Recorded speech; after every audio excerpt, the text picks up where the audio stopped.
Hello and welcome back to Serie A Spotlight. We're your hosts Jake And Matt. You know what time it is!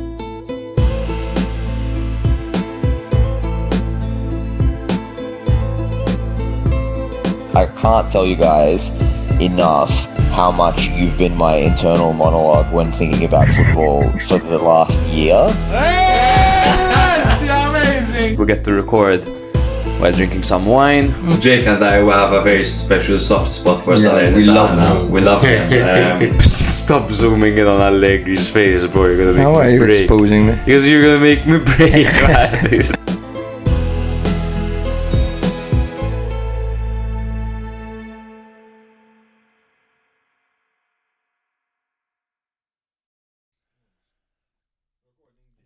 Alright. I'll do the clap. Alright. Shall we? Yes, episode 201, Matchday 15. Alright, Melo, we're going in. Hello and welcome back to yet another episode of Serie A Spotlight. This is episode 201 and we're your host Jake. And Matt. Here to run you through all the events of Matchday 15 in Serie A. Yes, and all the events won't be nice events necessarily. Of course, we had a lot of bangers this week. We had a lot of upsets this week. We had some great performances this week, but it was marred by terrible refereeing decisions and terrible VAR decisions. More of that to come. Yes, we'll get into it, of course, as we're covering all the games, but we have some formalities to take care of beforehand. What will we be covering this episode, my brother? We will start off by covering Inter's away win against Genoa with the score of 2-1, a very convincing display by Inter as they continue to beat the smaller teams consistently.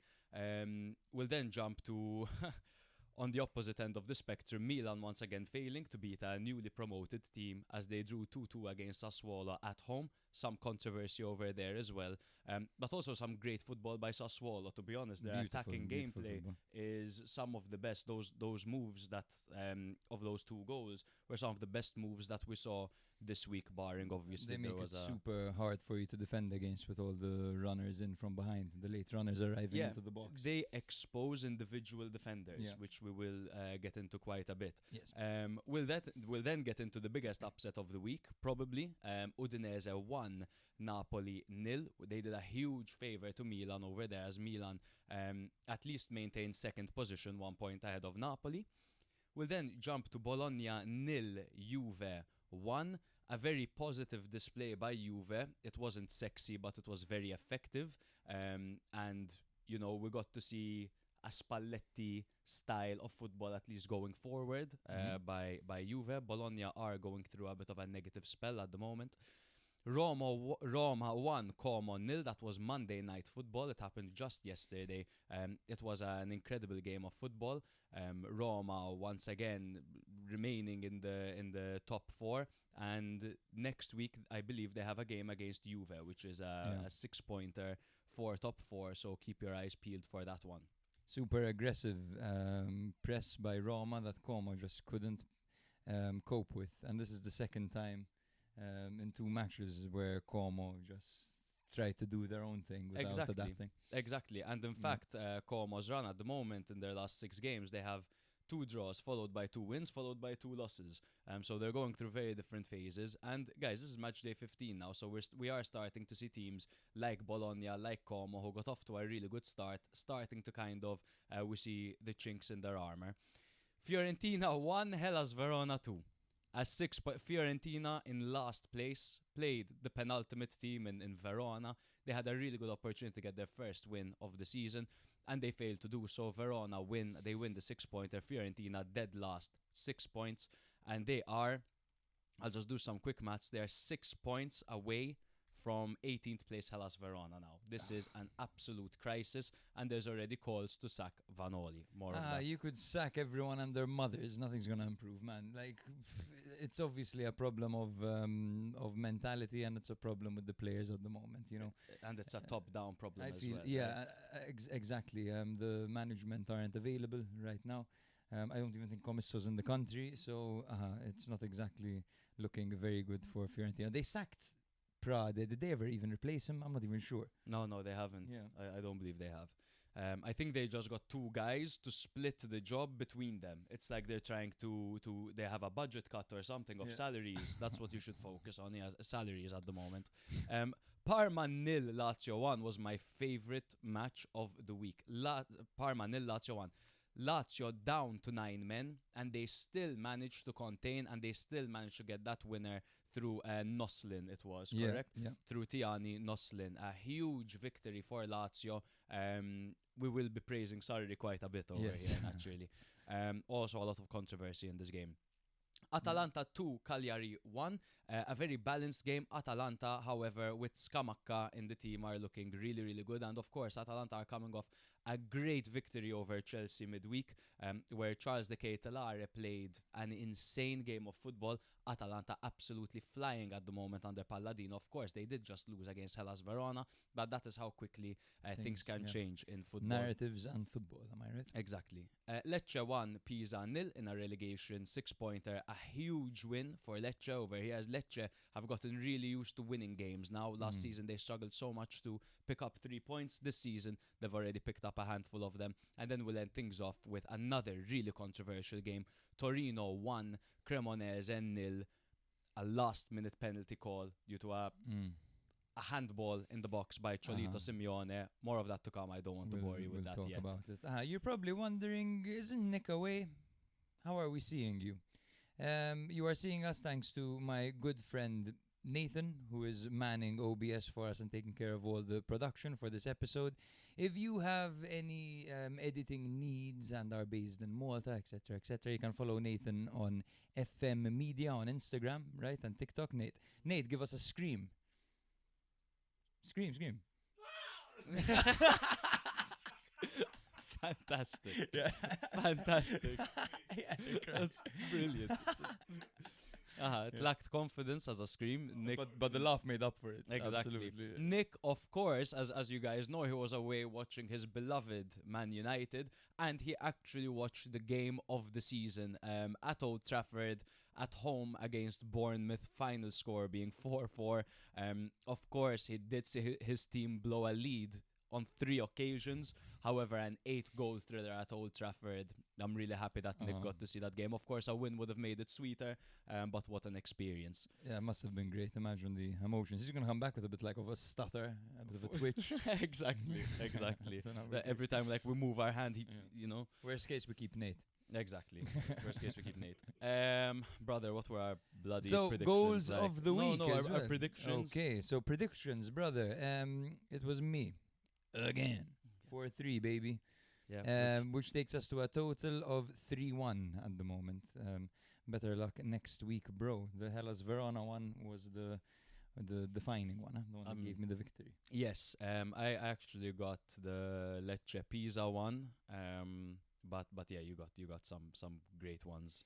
I think I got Torino Cremonese as well. So I am happy with some of the calls that I got, but of course, I'm just gonna make a plea with you guys. We tend to attract followers and listeners that support an underdog. As you're seeing, guys, here I am Fiorentina and Jake is Inter. Who are you gonna support over here? Get behind me. Yeah. Support me. Let's do this together. And those of you who are listening in season 1 know that I am the Oracle. But anyway, let's move on. I remember that. The Oracle. And then season 2, we used to do the betting segments. Yeah. God, we were cool. We lost so much money. Yeah. Goal of the week. So I have a list over here. There were many a good goal this Look week, at but Nate. fucking hell, out. he's already Jesus Christ, bro. wow. Anyway, Ekkelenkamp versus Napoli takes the cake, of course, for this sensational goal where he played the ball from his left foot to the right foot, tapped it just perfectly enough to tee it up for himself for the shot, and curled it by slicing through it unorthodoxly and into the back of the net, kind of looping over Vanya kind of into the corner. It was a really unique goal. I really enjoyed it. Oh, it's one of those shots that you think it's going over, but it just dips in the perfect moment, almost like a knuckleball, so to say. And Ekkelenkamp has bangers in him. Absolutely, that's his first goal of the season. And his second goal, his second banger against Napoli. Yes, he had one last season, Exactly, right? exactly. Amazing. We're big fans of Ekkelenkamp Yes. in the Fennec household. And this was particularly sweet because it came against 2 disallowed goals, one of Zaniolo being extremely harsh. So this felt like they really enjoyed it, you know. Exactly. Lautaro's goal against Genoa was absolutely incredible. The display of agility and strength and balance, and Pio Esposito getting involved ever so slightly, but not getting in the way of Lautaro, just knowing that he just needs a bit of a touch over here. The classic phrase of Pio, it's like he stood there so well, hit up the ball to Lautaro so well. But it is these basics that make a player like him beyond his years, essentially. An inexperienced player would have tried to take control of the ball. Exactly. Yeah. Vitinha's goal against Inter was also lovely. He rounded the goalkeeper. Great work by Ekoban to hold off the defender. Sule's goal against Como was not Sule's goal. It was Wesley's goal. Sule's work in the build-up for the assist was very nice.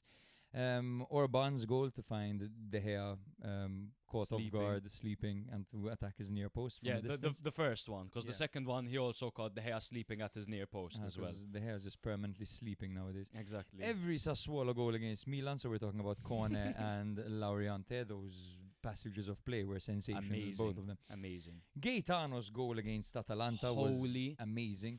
You see Foloruncio slowing down. And then all of a sudden, he passes forward, like a hard pass with a lot of pace on it, the ball. And they just burst into life with a flick with Sebastiano Esposito, and a great dinked finish by Gaetano as well. Really nice goal. Gaetano and Esposito are 2 incredibly technical players, and they understand each other so well. They had a really similar move in the last game against Roma. Yeah. Cagliari are so fun to watch when they start moving the ball around like that. They really are. They have talent all over. We all know the goal they scored last season, where they all hit the top bins. It was nominated for a Puskas. Of course. Scamacca's goal against Cagliari was obviously incredible, kind of like a baby Quagliarella goal. Yes. Yeah, a really instinctive flick on a very hard shot by Zappacosta. And then Noslin's goal against Parma, of course, because of the occasion. They were 9 against 11.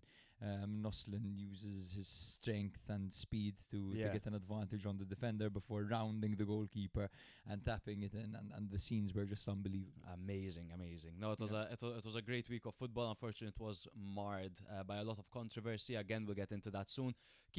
Just remember, guys, next week won't be the same because there is midweek Supercoppa action. So on Thursday we have Milan playing against Napoli in Saudi Arabia, and then Friday there's Bologna against Inter in Saudi Arabia. Inshallah, it's good. Inshallah, it is good. You remember last year they just really took a liking to Musa. They were going Musa because of his goal against Juve. Huge deflection. It was supposed to be a cross, but whatever.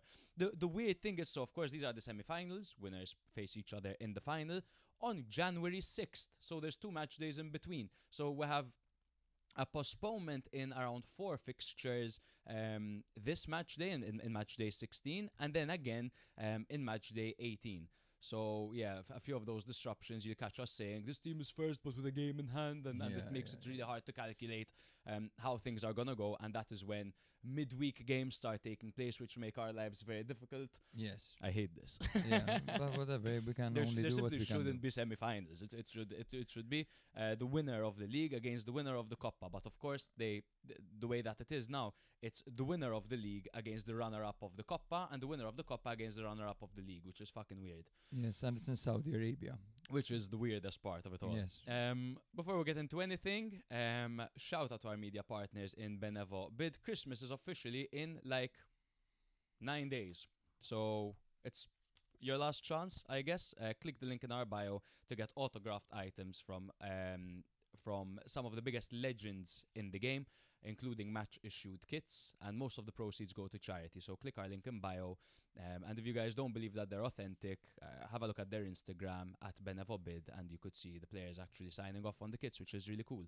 If you're new here, make sure to follow us on Instagram, TikTok, Twitter, and YouTube, and rate us 5 stars on Spotify and wherever you get your podcasts. Of course, we're looking to grow this podcast, and we're looking to get monetized on YouTube. So if you guys could just show us some extra love over there, we'd be eternally grateful. Yeah, comment Forza and your favorite team.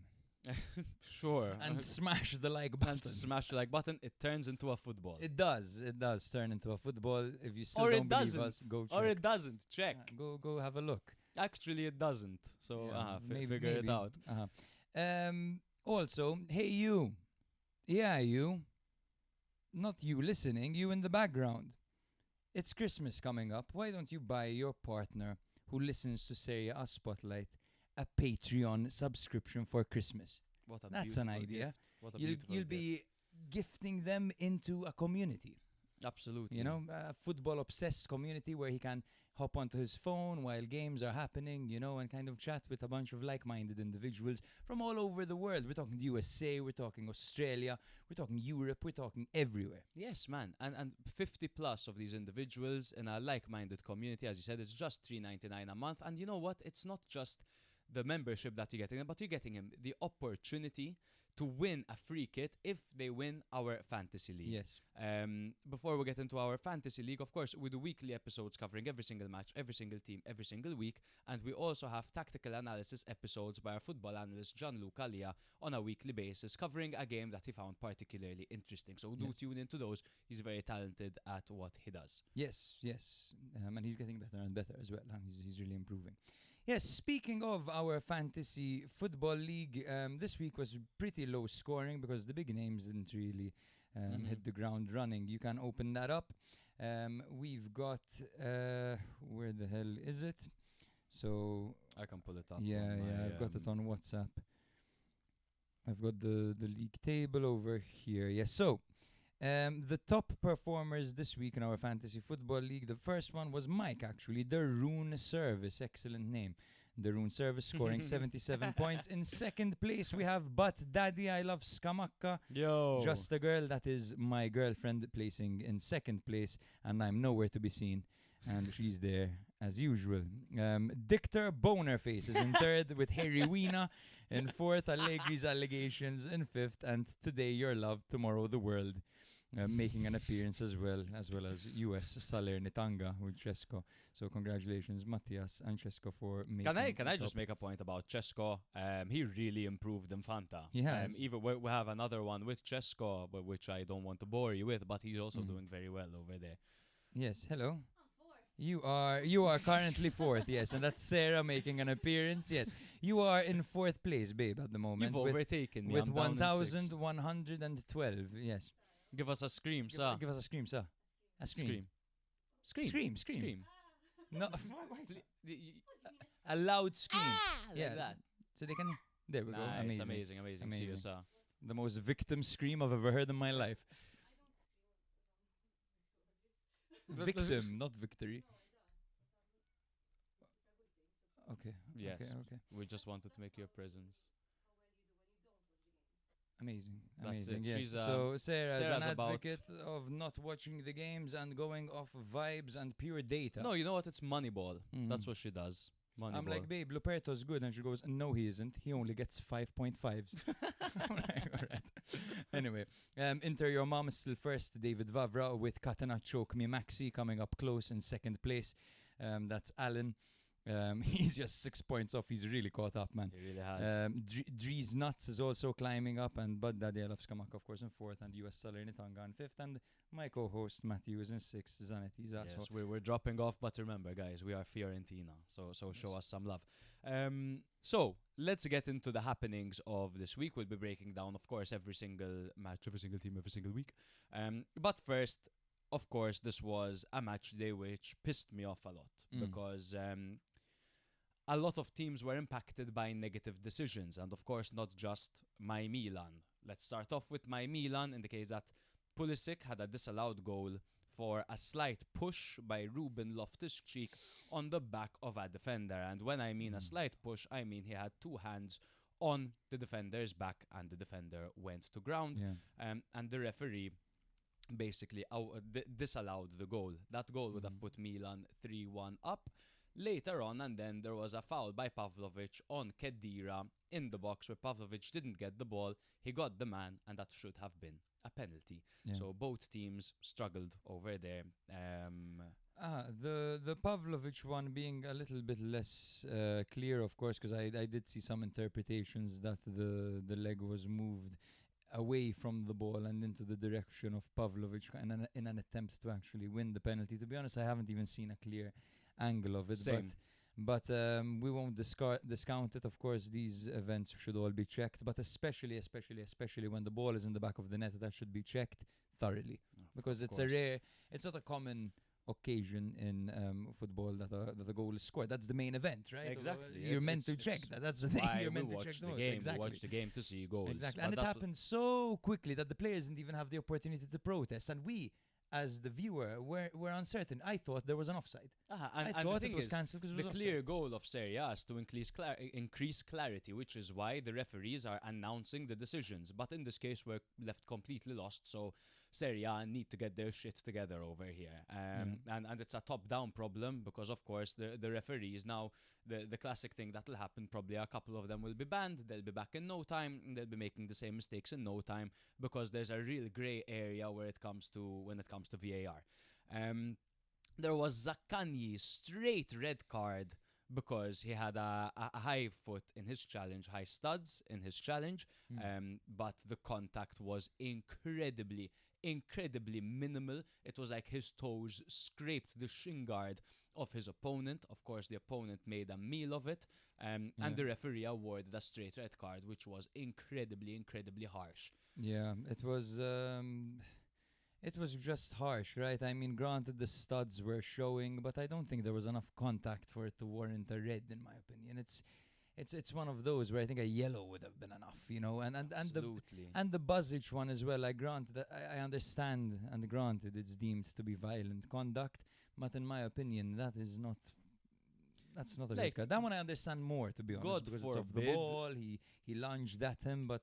Yes, and that in today's day and age is a red card because it's violent conduct off the ball. He used force and he led with his elbow, so of course it's a red card. However, if Zlatan Ibrahimovic, Roy Keane, Jaap Stam, Vinnie Jones, and any of these guys, Gattuso, played in today's day and age, they wouldn't play a single game of football because it'd always be suspended. Zaniolo had a clear goal disallowed because Karlstrom stepped on Lobotka's toe. Disallowed goal. Lobotka clearly gave up possession and went to ground because of the most minimal of contact. Zaniolo smashed the ball in, as he's been doing this season. Goal disallowed. It was extremely harsh. I don't agree with that one whatsoever. Yeah, and then there was the clear handball last second of the game, a similar situation to that of Milan against Lazio a couple of weeks ago, where Cremonese were chasing a point. They knocked the ball into the box, a terrible crossing. Cholito goes to chest the ball. It hits his upper arm and then hits his lower arm. His arm was extended. Yes, it came off a part of his body and then hit his arm, but his arm was clearly extended. No one was around him. It was in an unnatural position. That is a penalty. Needless to say. In my opinion too, I mean, there's quite some distance between the shoulder and the way the arm was extended and where it hit, right? It's not like one of those where it comes off your knee and into your hand and your knee is right, your hand is right next to your knee. You know, there was quite some distance and his arm was extended out. I don't know. It looked bizarre to me. Careful with that arm, Jake. Yes, careful. I just realized I'm seeing Nathan laughing. Nathan's laughing. Nick would have been having a heart attack. Basically, today we dropped a poll on WhatsApp. Game's gone was the question. Everyone voted yes. Yep. No single person posted no. Exactly. And then Santi went on to call Luca a twat. Exactly. But what we did over here, guys, was we got this bullshit out of the way. We are now going to cover every game as football lovers. Fuck the controversy. Let's get into everything, brother. The first game is yours. Yes, so the first game we have is Genoa against Inter. This was a very good game, to be honest. And once again, Inter demonstrated their powers when it comes to beating teams that are deemed to be lower than them. And Genoa actually have a 7-year winless run against Inter, but they had drawn the previous 3 meetings at home against them specifically. So this was by no means an easy game. This was De Rossi's first loss with Genoa since taking over. In the league. In the league, yes. Regarding missing players, Genoa were missing Ostigard and Sigrist, while Inter were missing Di Gennaro, Çalhanoğlu, Acerbi, Dumfries, Palacios, and Darmian. So Genoa had Leali in goal, as always, in a 3-5-2 formation with Marcandalli, Ottawa, and Vasquez at the back, Norton, Coffey, Frendrup, Malinovsky, Ellertson, and Martin in the middle, with Vitinha and Colombo together up front. For Inter, it was a 3-5-2 formation as well, mirroring each other, with Sommer in goal, a back 3 of Bastoni, Akanji, and Bissek, with Henrique on the right, Augusto on the left, Sucic, Zielinski, and Barella in the middle, with Lautaro and Pio Esposito partnering up front. So 5 minutes in, Bissek took everyone by surprise when he received the ball on the edge of the area. He cut inside and snuck the ball into Leali's near post, catching him off guard. It looked like the cross was on, like he was going to go for one of those in-swinging crosses to the far post, but he actually surprised everyone and went for that shot. And it was a very smart goal, to be honest. Poor goalkeeping, but take nothing away from Bissek to spot that and to execute it. Very intelligent, especially for a centre-back to execute that. So shout out to Bissek. And the details of this goal make it all the more impressive, with Lautaro, for example, chasing a really heavy Pio Esposito overhit through ball and recovering possession and playing it to Bissek to do that. Had he just flapped his arms up and been like, the ball's too heavy, and let it run out of play, that would have never happened. That's not Lautaro Martinez, though. Not at all, right? That's Barella. Exactly. In the 37th minute, Lautaro combined brilliantly with Pio Esposito to score the goal that we described in the intro. Of course, displaying great strength, agility, determination, and a killer finish on top of everything. He completely bullied Ottawa in the 50-50 over there. And in the 67th minute, Genoa did get one back in what seemed to be their first real chance of the game.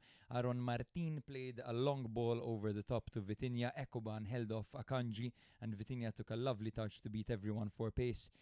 Sommer came out with no real conviction, and Vitinha rounded him and slotted the ball into the back of the net. What a goal. And he really enjoyed it as well. Yeah, and over here, what you can see with Genoa, sorry, go on. You have the rest of your It's just play. The last one. It's the 90th minute. Genoa created a half chance, which resulted in an Ekoban header, which Sommer looked like he was almost going to spill, right? Yes. But he held on firmly in the end. What I was going to say about Genoa is we're seeing certain individuals that were struggling under previous management really coming to life, and 3 of those are Vitinha, 2 of those rather are Vitinha and Colombo, the 2 strikers. You could see they're both scoring more goals, they're both getting involved in more goals. And then one guy that has just been consistent under all management is Aaron Martin. I don't know, to me, covering this show, it almost seems to me that every week he gets an assist, Aaron Martin. And no one really talks about Aaron Martin, but he has a super high work rate. He's got an excellent left foot on him. He's a little bit of a DiMarco and these left-sided players that like to go forward and like getting the ball in. Miranda, for example. He's I think he's level with Miranda when it comes to quality going forward. Yeah. And in fact, I think the main problem for both of them is their availability. Am I going crazy to think that they're often unavailable? Miranda for sure. Miranda, Martin less so, but he's a very good player to have. Very creative from the left, absolutely. And having him on the left, and then Norton Coffey on the right, two wing backs with great skill sets. Very different skill sets, but great nonetheless. Absolutely. So Inter, in reality, dominated this match. They outclassed Genoa. They had 18 shots to Genoa's 5. They forced Leali into 5 saves. They had 64% ball possession. They did very well. Their depth continues to prove that they are reliable. I think they all played very well, bar maybe Henrique, who looked a little bit shaky. There was no real service from his side, to be honest, Henrique, and he shied away from duels. He didn't really go to take on his man. I think he was a bit maybe in his head this game. With Dumfries and Darmian out, Henrique had to play the whole game. Will probably have to play in the Supercoppa as well. That is a side that potentially can be targeted by opposition. Absolutely. But again, Inter do have great depth, and that is like, when you're mentioning players like Boni and Frattesi didn't even feature in this game. In fact, Frattesi is really being rumored out now. There are some rumors about a bizarre swap deal with Juve for Thuram, which for some reason they're gaining traction, but that is not happening. It's definitely not happening. With that said, I've noticed something about Inter, because let me ask this to you as a question, actually. What is it about Inter that make them kill the small sides so consistently? So it is just in terms of quality on the pitch, a combination of quality and strength. They are one of the best sides in the league by far, Inter, if not the best side. Their players can, again, in the middle, they'll beat you in the duels, and they have what it takes to actually outskill you as well, and kind of play some amazing combination passes or attempt some audacious finishes and actually score. So I think, and the core has been playing together for a long time as well, so they have a lot of chemistry. And I think that is the main reason. However, and it is a point that needs to be mentioned, for the way Inter dominated, that could have easily been an equalizer at the end, with Sommer having to go down and collecting that ball. Had he spilled that ball, all of a sudden Inter have nothing to show for a dominant performance, just 1 point. So there is a bit of a problem with the defense, really. It's more a mentality. It's a switch in mentality. When they concede, Inter, they panic. And this has been happening since the Conte days and since Inzaghi's days as well. With the Inzaghi days, last season it really started happening. The season before, they were notorious. I think they conceded 1 goal all season after the 75th minute. Last season it was very different, and this season it's also different. But what I really you can minimize the lineup, Nate. It's fine. Just for the lineup read. Thank you. But one thing I really noticed about Inter is that in these fixtures, they take the lead so early. And it's almost like Inter release a blitzkrieg on their opponents for the first half an hour of the game. And that's where they get most of their goals. It's where they get most of their actions. And they actually get like a significant lead over their opponents. And then that is when you're saying, and then later on in the game, they allow their opponents back into the game.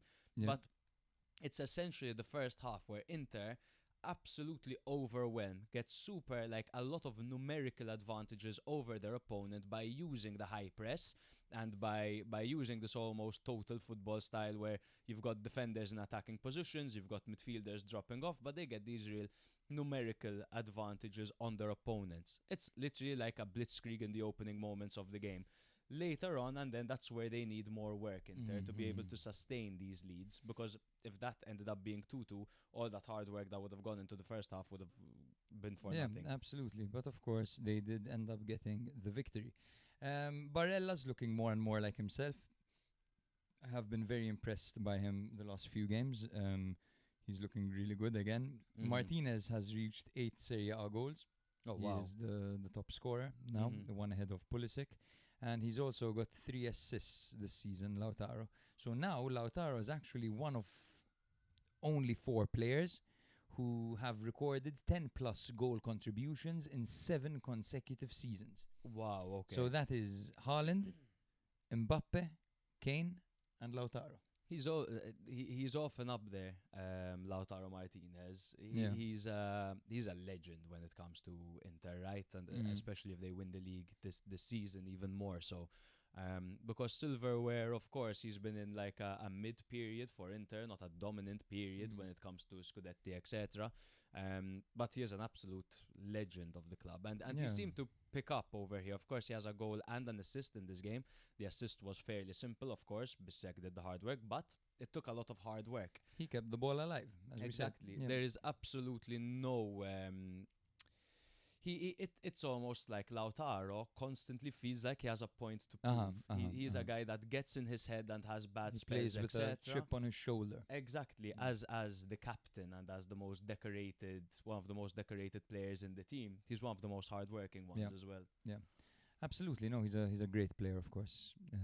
Fantastic striker. Yeah. So, moving on to Genoa a little bit. So, first of all, one of the main observations I had was Grombeck taking a free kick instead of Malinovsky, which I found very strange. So surely he must be good at them, because Yeah. it's ludicrous that Malinovsky doesn't take those. I think that Genoa this game simply didn't win enough duels, and it forced them into low probability attacks. Yeah, They had pretty to play much. that long ball. That's Yeah, it. And that's how their exactly. goal came, to be fair, but that's not sustainable, right? Of course. They went very direct in Yeah. the second half, which kind of reduced the quality of chances that they had. Granted, their goal, there was a bit of a scuffle in it. Like it wasn't a clear-cut opportunity. It was almost like a loose ball after Yeah. the Martin pass. But this is a game against Inter, and even though they got dominated and outclassed, to only lose by one goal and to get so close to getting the equalizer late on, I think Genoa Yeah. have significantly improved, and I don't really view them as a relegation candidate. Of course, anymore. yes, I agree with you. As we said last week, De Rossi is doing what Vieira kind of did when he steadied the ship, kind of getting them Yeah. quite a bit out of the relegation pool. It was interesting to see how Inter outnumbered Genoa in midfield, with Lautaro dropping between the lines, while centre-backs stepped forward and Genoa's centre-backs hardly ever stepped up. So Inter would end up packing the midfield Yeah, with their defenders, of course, as they have been doing for ages, stepping up, Lautaro coming down, and then Pio Esposito running in behind. And he actually had two moments, Pio Esposito, where balls were coming over the top, and he went for this kind of flying finish. He didn't manage to, of course, really threaten with them, but interesting things. And this is what we said about Pio's adaptability, that you can play him as kind of a hold-up striker, or he's fast enough to actually try to play him in behind. Yeah, but it's essentially the way that he plays is he's the target forward, Yeah. right? He's the target forward. He stays up during attacks, because if you get the ball and you pop it forward to him and he can take the ball down, the second he takes the ball down, you see all those runners coming in Yeah. for Inter, and then those passages of direct play, that calcio verticale that Kivu has really brought into this team starts taking place. But this game was a bit different. This one, he had moments where literally he's just hugging the line, waiting to run in behind, which is super On the cool that he can shoulder do, of on the- the shoulder of the defense, which is Interesting. it's great they can do both. Of course, Mm. great for Inter. Bartezaghi has more goals than him. Let's move on. Yeah, Inter, of course. Now, of course, that had to be mentioned. Inter are in first place now, 1 point above AC Milan and 2 points ahead of Napoli and 3 points ahead of Roma. So we don't have three teams that are leading the league anymore, but in the top four, there's 3 points separating essentially fourth from first. Genoa, on the other hand, climb the table. They'll climb the table, not after a defeat, but they're in 16th place on 14 points, level on points with 17th place Parma. Fantastic. We can move on to Milan Sassuolo. Yes, 2-2 between Milan and Sassuolo. Sassuolo continue to be a bit of a bogey team for the big teams, particularly Milan, of course. Milan were coming off a 3-2 comeback to Torino last Monday. Here they missed Leao, Fofana and Santi Jimenez. Sassuolo were coming off an impressive 3-1 victory over Fiorentina. Here they missed Berardi, Boloca, Schielrup, Romagna, Turati, Peragnolo and Paz. For Milan, 3-5-2, Mike Maignan in goal, same backline, Pavlovic, Gabbia and Tomori, Bartezaghi on the left, Salemakers on the right, and the midfield three of Rabiot, Modric and Ruben Loftus-Cheek, with Pulisic and Nkunku playing up front. For Grosso's men, 4-3-3, Muric in goal, backline of Valukovic, Itzes, Muharemovic and Kander, Tordsvet, Matic and Kone in midfield, with Volpato and Fadera flanking Pinamonti. Now in the opening phase, Milan started on the front foot. They were pinning Sassuolo deep with aggressive pressing and central overloads. Sassuolo sat in a compact 4-3-3 focused on surviving that initial onslaught that was brought on by Milan. However, against the run of play, Sassuolo scored from their first real attack, where they won the ball high from a Milan throw-in.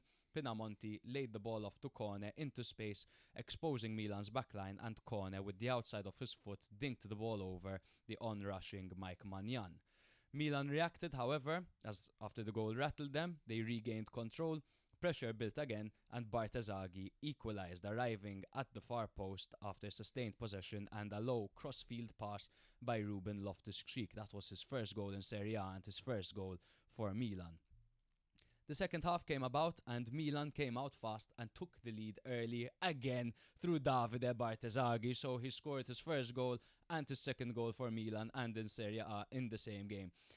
He exposed space down the left and finished into Muric's near post really well. Shades of Theo Hernandez in that run, however. Literally. And in the finish as well, going for that near post. That's what Theo used to do, that disguised finish that you don't expect. You expect him to square it, and he does that. Man can defend, man can attack. Yes. The turning point, however, Gabbia was forced off injured. I have no news on the severity of that injury. Apparently, it was a hyperextension, and it will probably keep him out of the Super Cup, but he'll be back soon. It's not serious. I can't stress the importance of Gabbia in this midfield. He is the heart and soul in the defense. In the defense, he is the heart and soul of Milan's defense. Yeah. After that, there was late pressure by Sassuolo. Of course, they brought on the likes of Lauriante and Doig. They pushed higher and they forced Milan into a low block. The equalizer came from a fast vertical combination, a repeat pattern of their first goal as Lauriante put the ball away. In the final moments, Sassuolo nearly stole it, where Lauriante hit the post and Milan hung on for a draw that feels like a missed opportunity. Of course, there were two disallowed goals for Milan when they were 2-1 up. One was from Pulisic, the very controversial one. The other one, I forget, to be honest. There was a clear offside, however, but there were two disallowed goals by Milan. I can't quite remember who it was either right now. Yeah, I won't get into, obviously, the disallowed goal by Pulisic. It's something that we mentioned earlier. However, it would have, of course, made a big difference if Milan went 2 goals up in that period, and that is a talking point in itself. As I have been reading a lot of criticism about Allegri and Milan online, where, especially on Twitter, where people have been saying, this is what's wrong with Allegri. They take the lead and then they defend. That is totally false. Of course, Allegri does have a tendency of doing that. We have said this ourselves. He's the master of 1-0s. However, what happened in this game was, we were watching the game together, brother, and Milan were attacking when they were 2-1 up, and I said, what's going on? Allegri, hold the fort, because Sassuolo are dangerous. And you said, no. I listened to his pre-match press conference where he said, you never really won the game when you're in the game against Sassuolo, because they've got a second gear in them constantly and they're very direct. So Milan wanted to get that third goal. In fact, they had 2 goals disallowed because they were attacking. So he literally said, you can't count out Sassuolo. They will remain in it until the end. And it was foreshadowing because it literally happened now. This is what I assume you were alluding to. Let's see if we are on the same page over here. At the moment, Milan are a very easy team to prepare for. I'm not going to say they're an easy team to beat, but you know what the lineup's going to be. Because there are no alternatives in attack. The only options there were available in attack were Pulisic and Nkunku. Yes. That's the only possible duo. Milan's bench were Terracciano, Pittarella, De Winter, Atekame, Odogu, Estupinian, Ricci and Yashari. Yeah. So that is No 2 goalkeepers, 1, 2, 3, 4 defenders, and 2 midfielders that are more on the defensive side. So no... when Milan were down 1-0, and then when Milan were 2-2, there was no opportunity to bring in an attacking player that can change the game. No Leao, no Santi Jimenez, and of course, even having 2 on the bench wouldn't be enough, because Milan still don't have a target forward. And this is the case.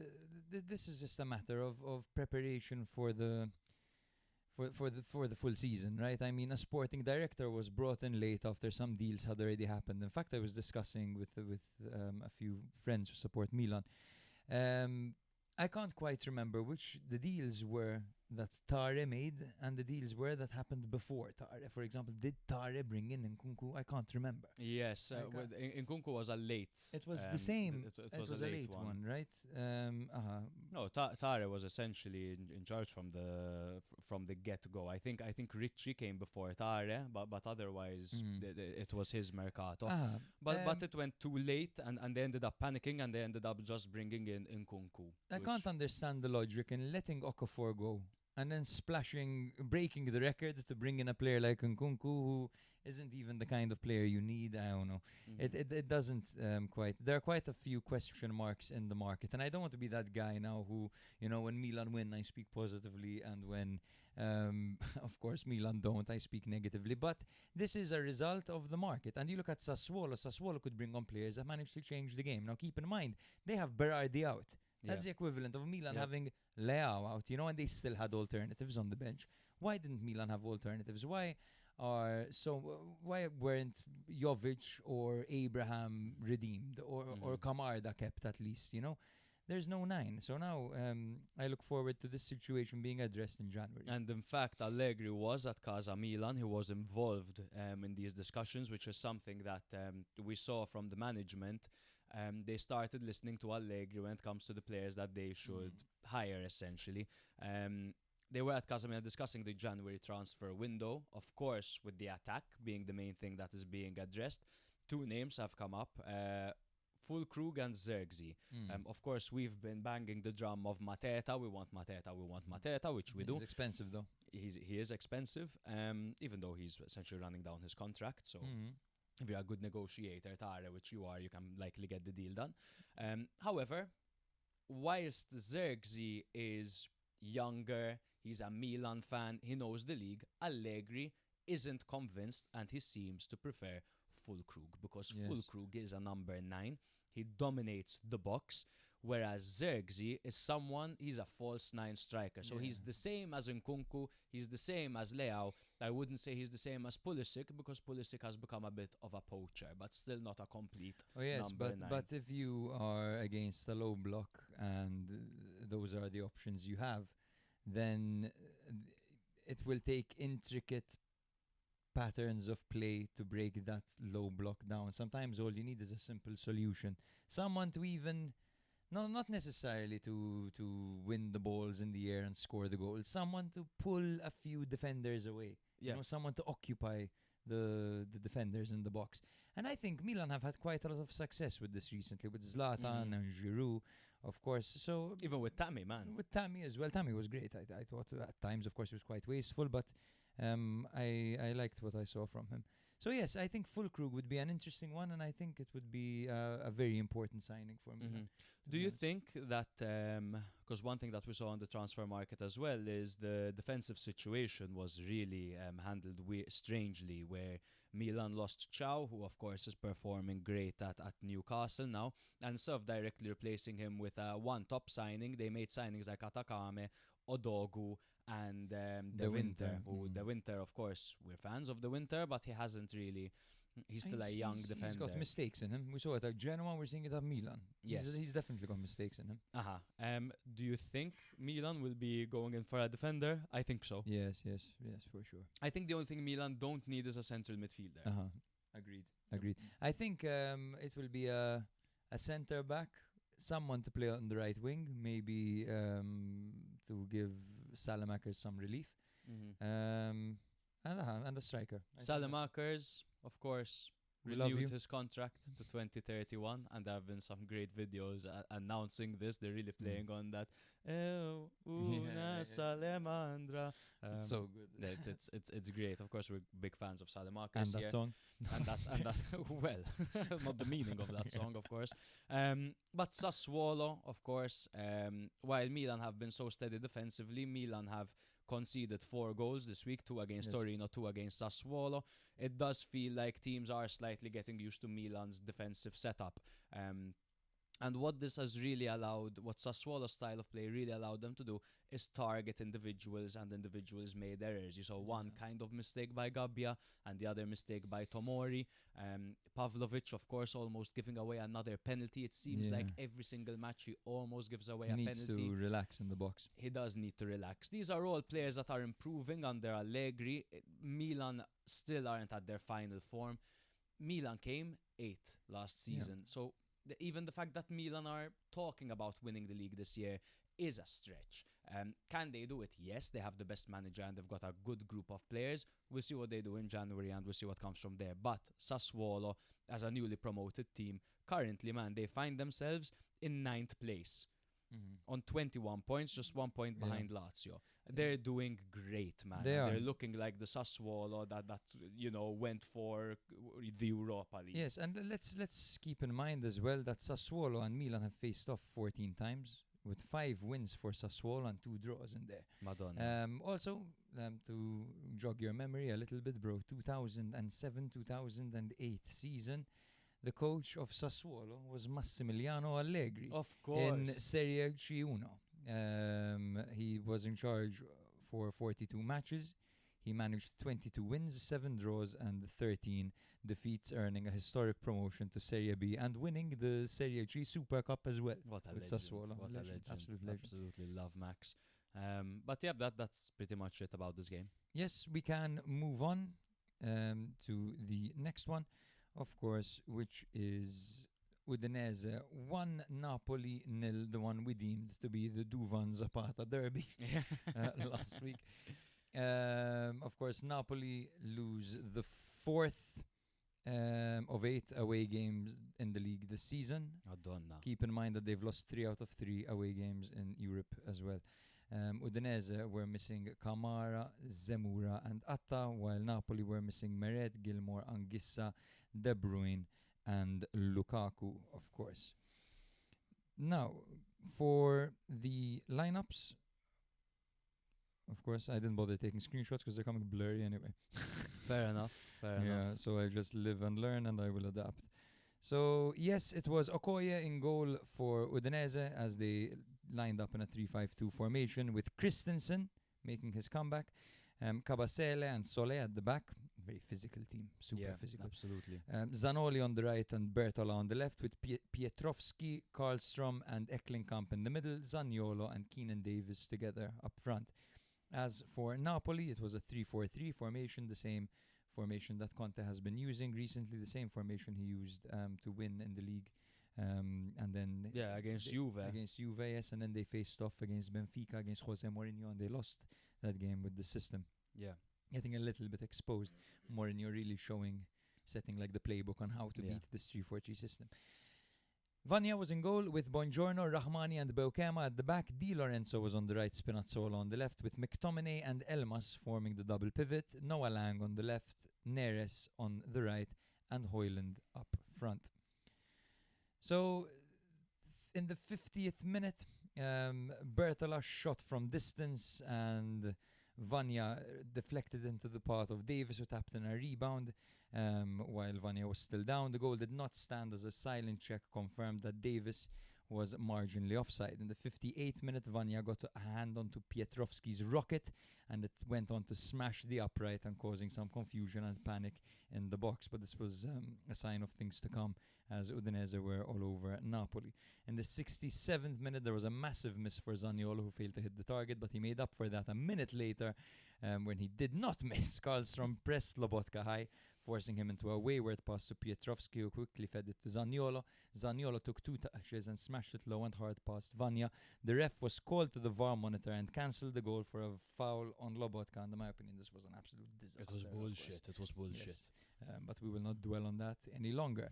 In the 72nd minute, Davis gave the ball to Eklinkamp on the edge of the area. He touched it with his left, teed it up with his right, and curled into the top corner sensationally. Madonna. Absolutely insane goal, and he's done it yet again against Napoli. And this is where Napoli actually came to life. You know, Napoli in the first half had one chance with Noah Lang, who tried to kind of guide it into the top corner, but then kind of fell into obscurity after that. In the 87th minute, they actually had a good chance. Lucca came on and he squared the ball to Hoyland, who had an easy tap-in, and he ended up skying it for quite an embarrassing miss. Yeah. And then in the 93rd minute, it was Hoyland's turn to feed Lucca. He crossed the ball to the giant Italian, who stretched to try to tap it in, but he ended up hitting the post. Yeah. So this game ended, bro, with 0 shots on target for Napoli. And I think that's down to Udinese, apart from those two late chances, which of course you change your mentality when you're one goal down and it's the 90+ minutes. So I wouldn't even count those. But Udinese were so smart with their press in this game. You know, they know if they press Napoli too high, that is where the calcio verticale comes in. That's where their passages of play come in, and that's where they create goal-scoring opportunities, especially with the likes of Neres, Lang, and McTominay, with Hoyland gelling everyone together. But Udinese handled the press really, really well, and they didn't give Napoli space to operate when they were on the ball, and that led to a lot of passing around by Napoli with no real scope for attack and no significant opportunities. Again, apart from those last two. Now, Napoli, the 3-4-3 formation has worked for them against certain teams. I don't think it would have ever worked for them against Udinese, because Udinese are the kind of team. Udinese have two things going for them, among a lot of other things, but the main two things stylistically that I see in them is a very physical, compact fucking midfield. If you enter a midfield duel with these guys, they're gonna run all over you.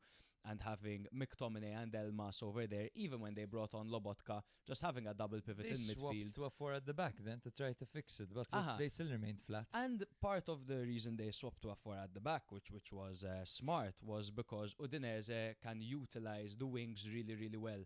And of course, when you're up against that 3-4-3 formation, you could really exploit the distance between the centre backs and the wingers. So they were getting a bit of success through the likes of Zanoli and Bertola charging forward. So they addressed that in game, which was good, but too little too late, no? Yes, absolutely. The Italian papers are calling it Groundhog Day for Conte. Have you ever seen the movie? I haven't seen Groundhog I haven't Day. either, but apparently it's a film that's about a guy who's stuck reliving the same day over and over again. Okay. And they're basically saying that about Conte because he keeps going for this 3-4-3 despite it not working now twice in a row. I think it's a little bit dramatic. I think he just maybe this got a bit found out. I don't think he has a choice at this point. He's got many injuries. He could have gone for a 4-4-2, for example, which got him success last season. Yeah.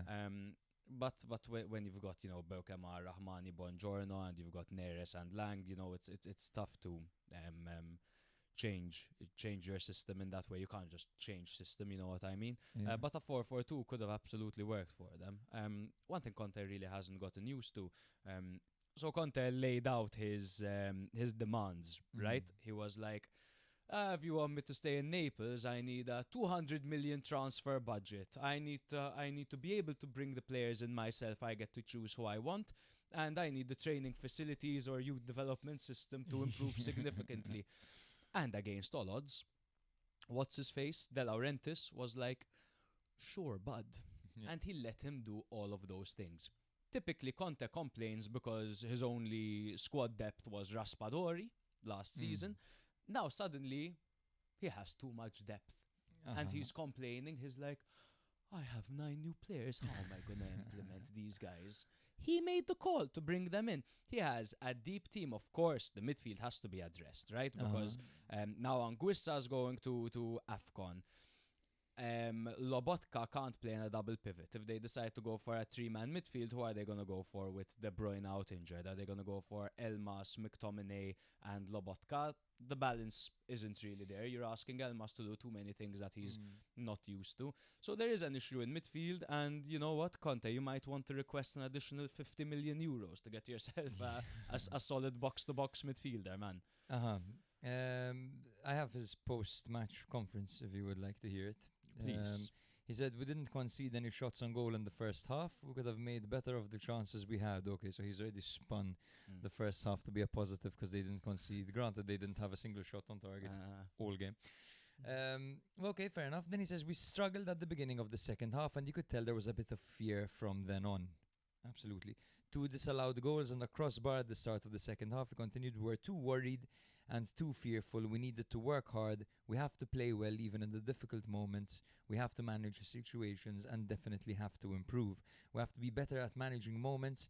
We have to tackle them with experience. We can't lose courage or become overwhelmed. If you play like this, you run the risk of conceding, and we conceded.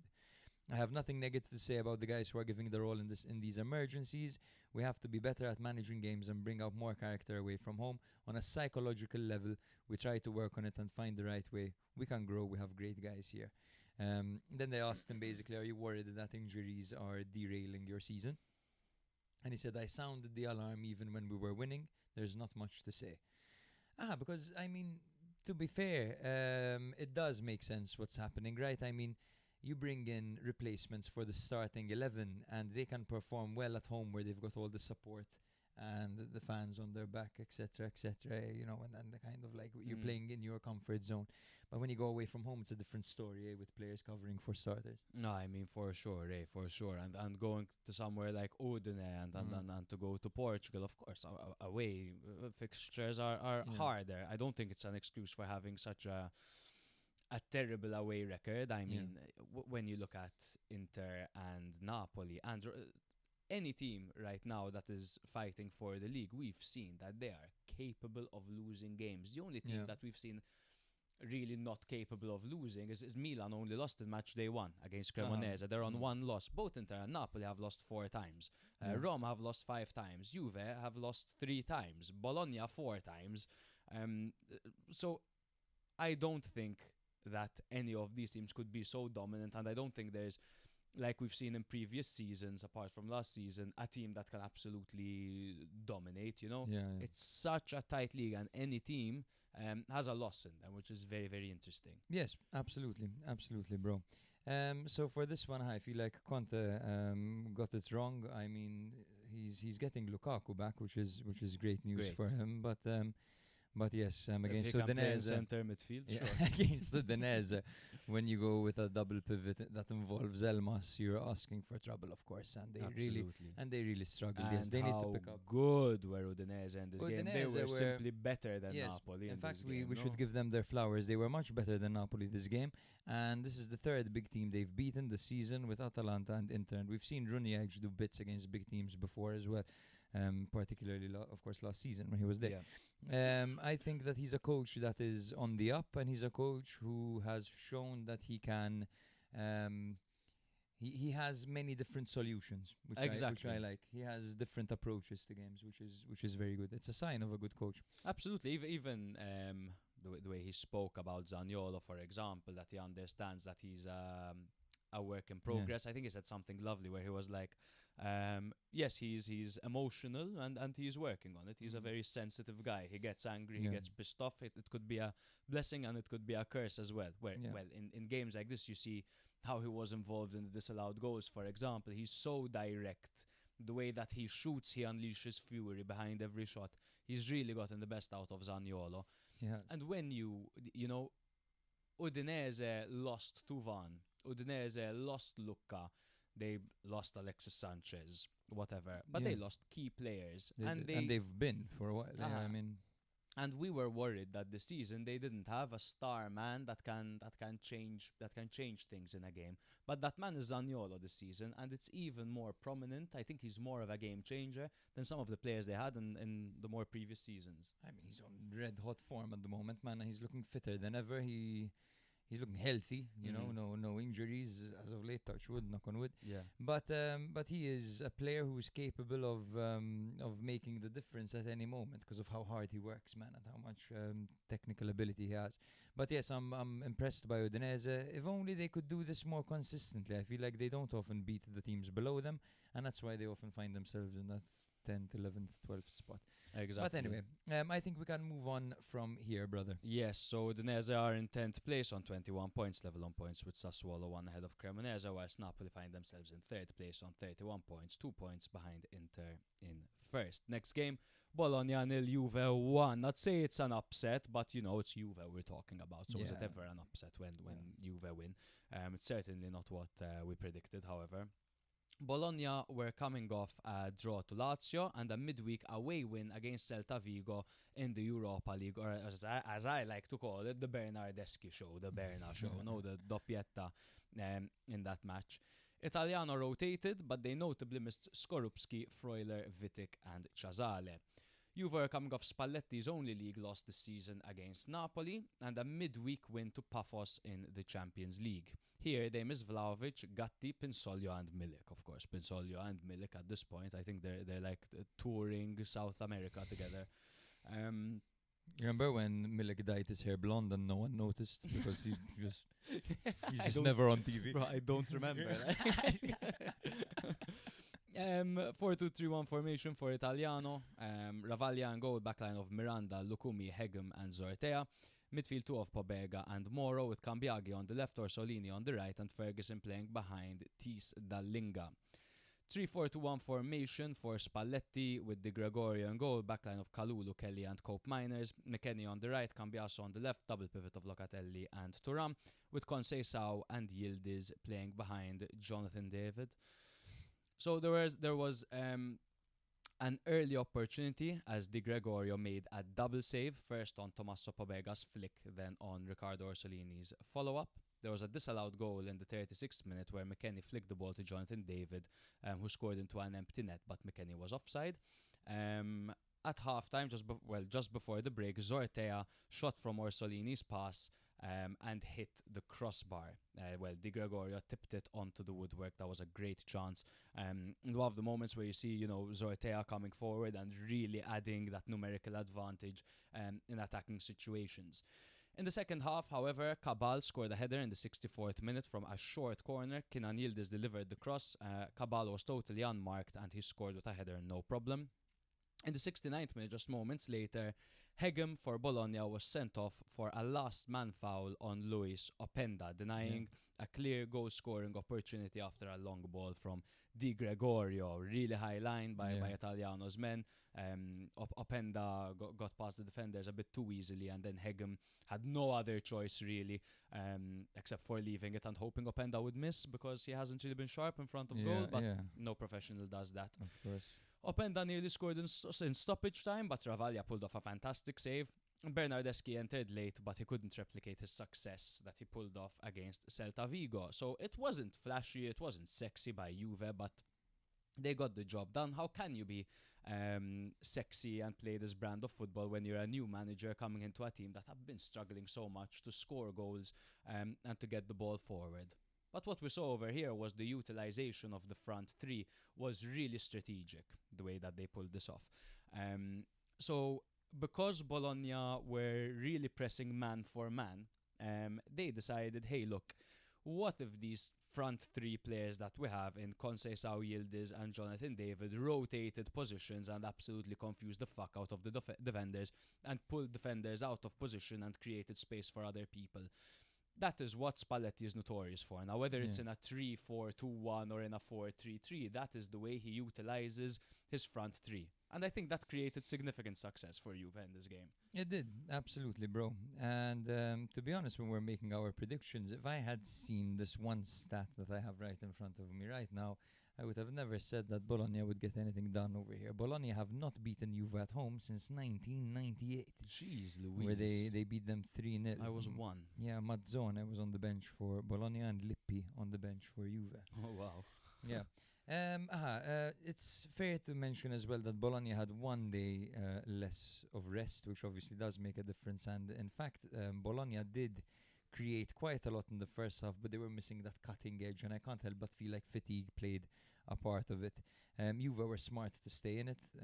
Hegem, as you said, bro, when it's a last, when your guy is clean through on goal like that and your defending was soft and you let the ball bounce over you in front of you, you're gonna drop him. That's it. That's 99% of defenders. And even if you don't drop him, you're gonna make contact with him, and the player's gonna go down. The player's gonna go down. That's what happened there. It wasn't a clear-cut fucking foul. He got his hands all over him. He Yeah. didn't complain at all. I mean, it was a clear denial of a goal-scoring opportunity. Yeah. One thing that I also really liked, sorry. No problem. I was just gonna say that Juve did look more calm and composed and disciplined, That's and it, when man. they were going through that not onslaught in the first half, but when Bologna were pressing them and shooting in the box from close range and getting the rebounds on, they were calm, they blocked, they were patient. They did very well to stay in the game. Totally agreed. There is that, I think, more security knowing they have an experienced man on the touchline. No, and this experienced man on the touchline also made very good substitutions in game. His in-game management was Yes. flawless in this game. If I mean, simply speaking by facts, I mean, Cabal replaced Cambiaso and scored within 3 minutes. Openda forced the red card on Hegem. And I mean, and these they happened right after the players came Yeah. on. So the timing of these substitutions was absolutely perfect, and you could see the difference between Spalletti and Tudor in the sense where Yeah. Tudor would kind of go, oh fuck it, bring on all the strikers Yeah. to kind of hog the box, whereas Spalletti brings them on a bit more strategically. Yeah. And also, I was going to make another point. Yes, they have really improved from set piece situations as well, which Spalletti is known for. Yes, This. yes, I yes. mean, they scored from a short corner. They played the ball To Conceição to Yildiz with an outswinging cross, and what's his name was Cabal rising to score a Uh-huh. goal. A player who's been under fire recently, Cabal. Mhm. But very important for his confidence to get that goal, and really good use of Yildiz, who is the most creative player in Yeah. the league. Funnily enough, by the way, Bologna are the team who have benefited the most from red cards this season. They had 3 against them. Oh wow, okay. Yeah, so okay. a bit of karma. Yeah, haha. I uh, believe one against Como, if I'm yeah. not mistaken. There was also one moment in this game, bro, that the highlights simply don't show. It's when Conceição was down in the opposition area and Lukumi tried to help him up. Yes. And he yo-yoed him onto the floor. He just bounced him off the floor. He literally slammed him to the ground. That's another controversial It decision is that should have been looked at. controversial, You it can't is. imagine he had a serious injury. But like if it was, would say game's gone, But But it's the lack imagine, of consistency yes, because yes, they call yes, it for sure. But in other it's the fact that situations. when a player is down, I know that the chances are that the player is faking it Mhm. because that's part of the game. Picking up a player who's on the floor injured and smashing him to the ground can aggravate an injury if he's got a muscle injury or Yeah. something. That's not something that's good. This is definitely something needed to happen over there. But Well, it's it definitely needed to be addressed. Yeah, Let's it's just say that. definitely mean. Let's put it It's- that way. It's mean. It's not fair. Yeah. If you recall, when we're making our predictions on the how teams would finish Yeah. in the league, I actually had Bologna really low. I believe I had Bologna in 9th place, and the main point that I made was I don't think their transfer market really enforced them to be able to handle multiple Competitions. and, Agreed. and in fact when they've been playing more in the Europa League, now they're on a bit of a negative spell. That's 3 games winless Yeah. in a row, I believe, for Bologna in the league. Aside from that, now what's going to happen? Now they have 2 spells in the Supercoppa that involve trips to Saudi Arabia. There's the Europa League around those as well, and obviously after that, these match days that were postponed, they need to fit in somewhere else. So Yeah. they're going to have, essentially, they're going to be playing 2 to 3 matches a week now, Bologna. And who's their depth? I mean, okay, they have up front Dallinga, Castro, and Immobile. Yes. And then they have very nice off the Bernard- top of the head. Thank you. And then they have Bernardeschi on Yeah. the wing. But Bernardeschi is no spring chicken, and neither is Immobile. So even those guys with a tight fixture list, I don't know if they'd be able to give their 100%. So keep your eyes on Bologna, because now the going is going to get tough, and we'll see what they'll be able to produce in a period like this. Yes, and their players are quite injury prone. Yes. The majority of them. That's the problem. Ferguson, Holm, Yes. Bernardeschi, Immobile. So of course we'll see if they can stay healthy. Mhm. Also nice to see in the 76th minute for Juve Bremer came back, Yes. and that's massive. That's yes, and he going- made 3 clearances, yes, which he's- of course holding on to a that would lead. help. That would help them whatever. a lot. Exactly when the last 15 minutes, when the pressure starts piling, a steady figure like Bremer could really help them. Yes. Yes, regarding the standings, of course, Juve are actually in 5th with 26 points. while Bologna are just beneath them in 6th with 25 points. So this was currently a 6-point. Okay, brother, I believe the next game is yours, right? Yes, where were we at? So, Roma Como, was it? Yes, because we just did Bologna, Juve, Okay, very exactly. good. So Roma Como, one sec, let me get my shit together. Yes, so Roma against Como, a game which was played in transition. Many of the important moments happened in transition. And the game which saw, as we alluded to earlier, once again, Fabregas sticking to his ways and coming against a brick wall that was Gasperini's high press. For Roma, they were missing, of course, Bove, El Ainawi, Dovbik, and Celik, who was suspended from the red card last game. While Como were missing Morata, Sergio Roberto, Perrone, and Goldaniga. So, regarding the lineups,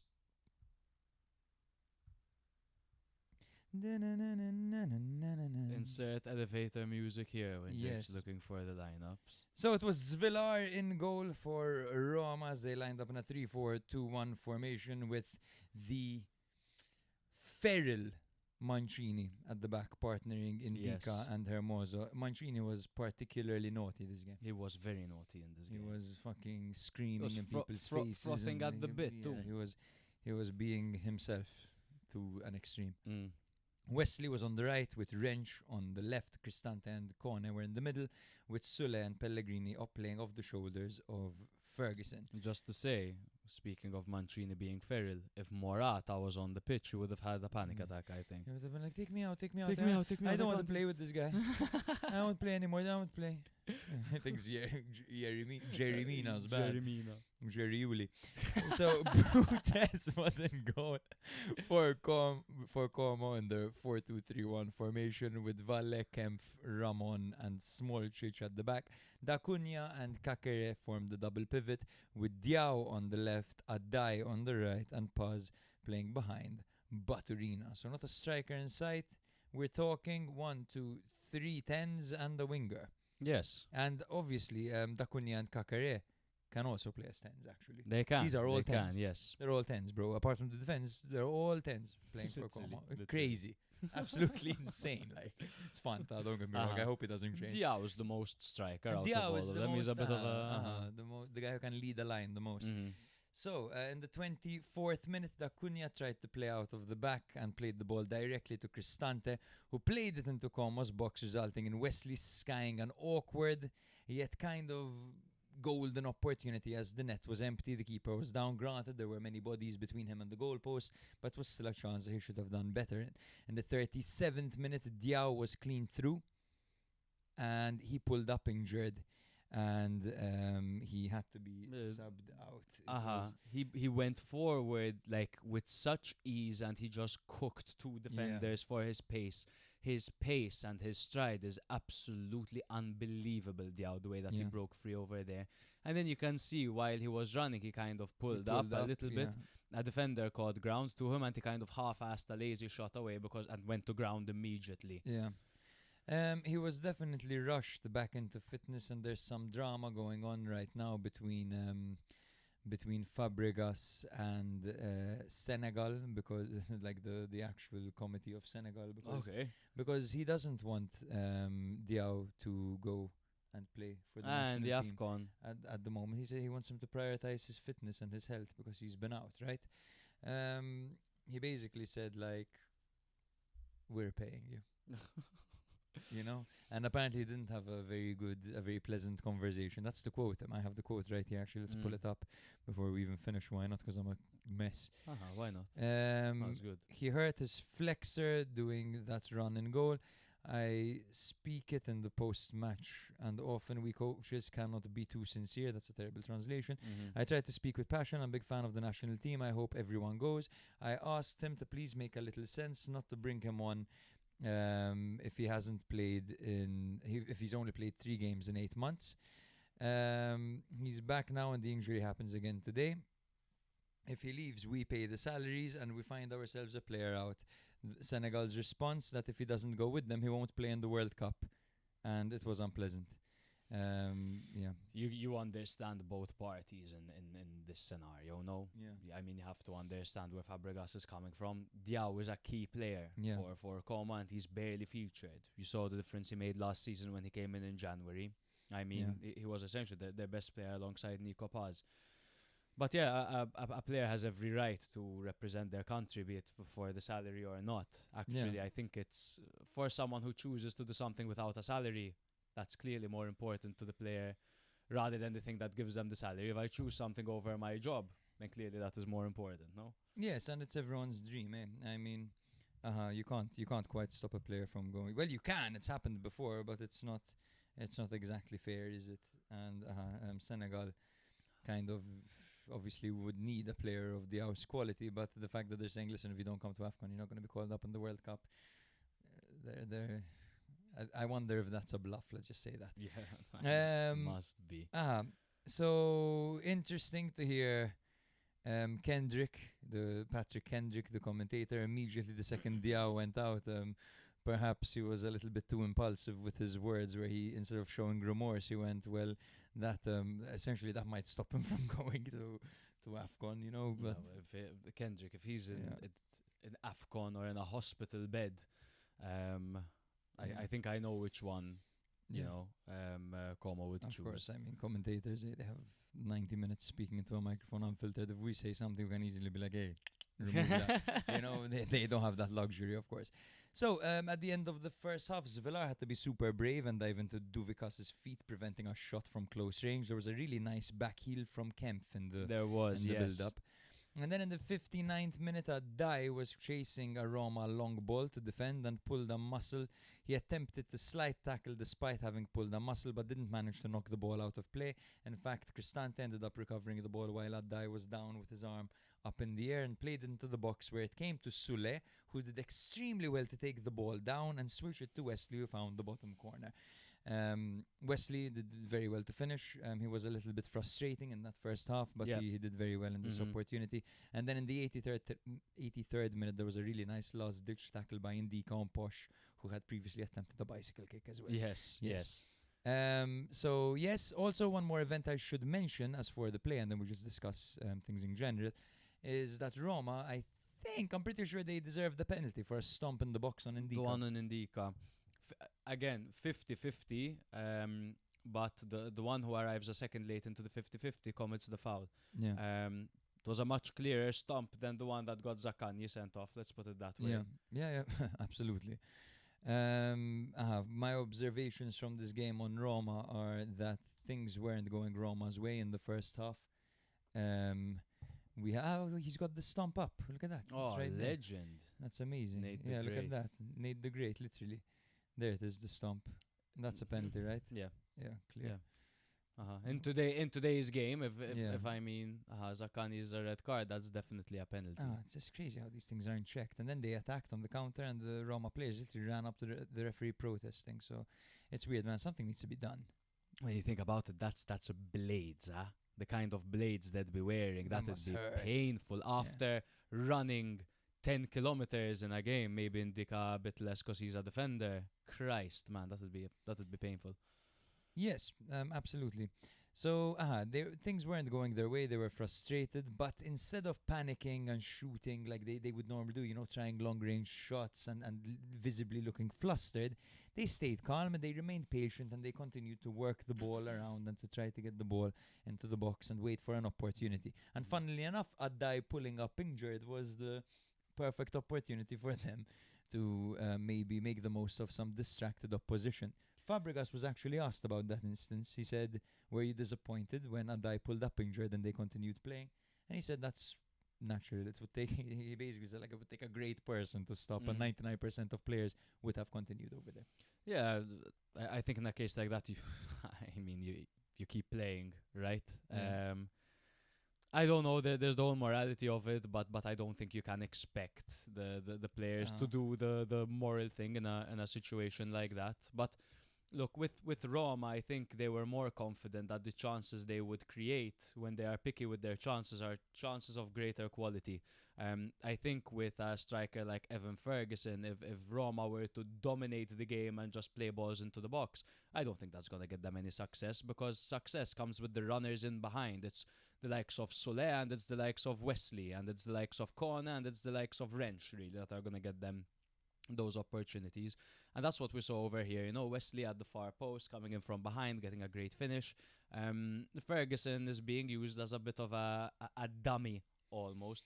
You see, whenever he gets the ball a second too early and he turns and he's got defenders in front of him, you know that's not his game. Yeah. So he kind of needs to stay on the shoulder to play as almost as a reference point and empower the runners in behind. He was messy at this game. He was messy. He wasn't great, and not to be confused with Messi. I was going to do the same thing and I stopped. Yeah, because it's lame. You did the right thing. Gasperini, funnily enough, impressively enough, didn't end up needing the ball, and he left him on the bench and managed to protect him, which is great for Roma. Smart. I mean, Como had absolutely no answers to Roma's press. I thought Wrench had a really good game. He did. He reads play very well and defends very well, and he's fast enough to chase down counter-attacks. And Mancini is absolutely insane. And an interesting point to make is that if the season were a calendar year, Roma would be on top. Okay, because of the way they ended last season on that run. Yeah. That makes sense. Yes. And if you had tits, you'd be my sister. But anyway, let's move on. But I think this was Como syndrome, no? I mean, Roma, if you give them time and space, they're not going to create anything meaningful. But if you force them up and you give them a lot of time off the ball when you're trying to build the ball out the back, with the Gasperini press, essentially they create more meaningful chances. So once again, I think Como could have really prepared for the opposition better. And it's no secret, I mean, their last two games were against top teams, against Roma and against Inter. Against Inter. These are the kind of games that you make, slight alterations to. At least here they could where have used Morata this game. They could have used Morata. It's a shame he's injured, of course. Yeah. I think they were set up for failure over here. What happened with Fabregas and Mancini at the end, bro? I don't know if they were going to kiss or punch each other. No, they were going to punch I think they each could other. have done both, to be honest. They exchanged a few words on how Mancini was conducting himself around young players. He was essentially stomping his authority, and it's part of the game. And Fabregas obviously said, listen, he said on the pitch, I let him have it, but that remains on the pitch, I understand what Mancini's doing and why he's doing it, but I'm going to tell him what he deserves to hear at the time, So, no hard blood, no hard feelings between them. No. I was impressed by Cristante in this game, and I'm saying it not because he was world class or anything of the sort, but we typically scapegoat him, as he's often scapegoated because he's not that caliber of a player. But he had a good game over here. Yeah, he distributes the ball quickly and relatively accurately. Particularly in his own half. And his long balls are very his long balls as well. He can distribute play, and he's strong. He's got a shot on him. He's quite a useful utility player, and Gasperini knows him well as he knows Mancini. So these are two guys that he found over here who he can just plug and play. Yeah, I think we can move on from there, bro. It was a very impressive feat by Roma, and Como, despite sticking to their game, I think were much better this game than they were against Inter. Yeah. And it's a sign of good things to come. These were two very good opponents for them. Absolutely. Como find themselves in 7th place on 24 points, just 1 point behind Bologna and 2 behind Juve. Whereas Roma find themselves in 4th on 30 points. Very keen to see what they do against Juve next weekend. I keep saying they're playing Juve next weekend. I'm not even 100% certain. You've said it twice. You said it in the intro. But I wouldn't have said it if I wasn't that confident. So somewhere deep down, I'm confident. Let's see. Roma against Juve. Thank God, bro. Juve against Roma. Jesus. I really shouldn't. made a mistake. That happens sometimes. Fiorentina 1, Hellas Verona 2. in a in a battle for 19th spot. Fiorentina gathered their third league loss in a row, and this time to Hellas Verona, who were just 3 points above La Viola, who were still and are still in last. They had a midweek win over Dynamo Kiev. Here they missed Lamptey, Sabiri, Gosens and Fazzini. Hellas were coming off their first win of the season against Atalanta in, what did we describe it as, in Gotham City or something.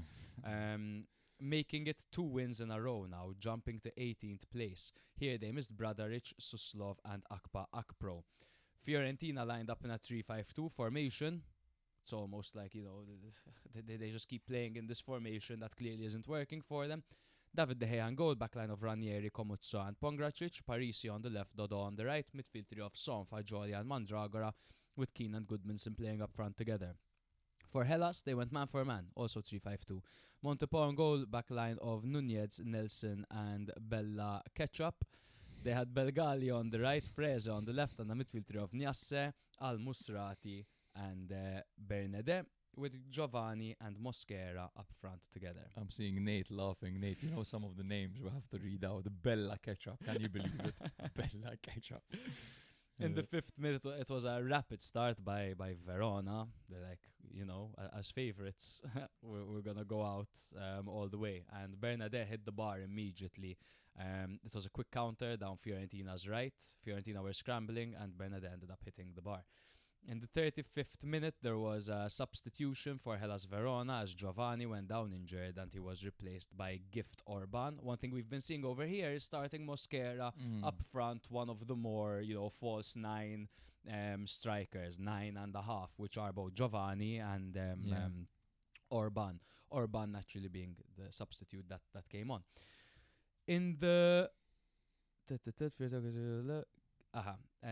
in the 42nd minute, Orban scored just 7 minutes after coming on. It was a counter-attack where he finished clinically. Fagioli lost the ball. Al-Musrati threaded the pass. Orban ran half the length of the pitch and he beat De Gea at the near post. If you guys remember Insigne's goal against Real Madrid, where he shot very prematurely and curled it around Keylor Navas, who was too far out and too central in his positioning. Gift Orban in this scenario, much closer to the keeper, let it fly from outside the box, curling it low into David De Gea's near post. Brilliant goal. 69th minute, Fiorentina got one back in hilarious fashion.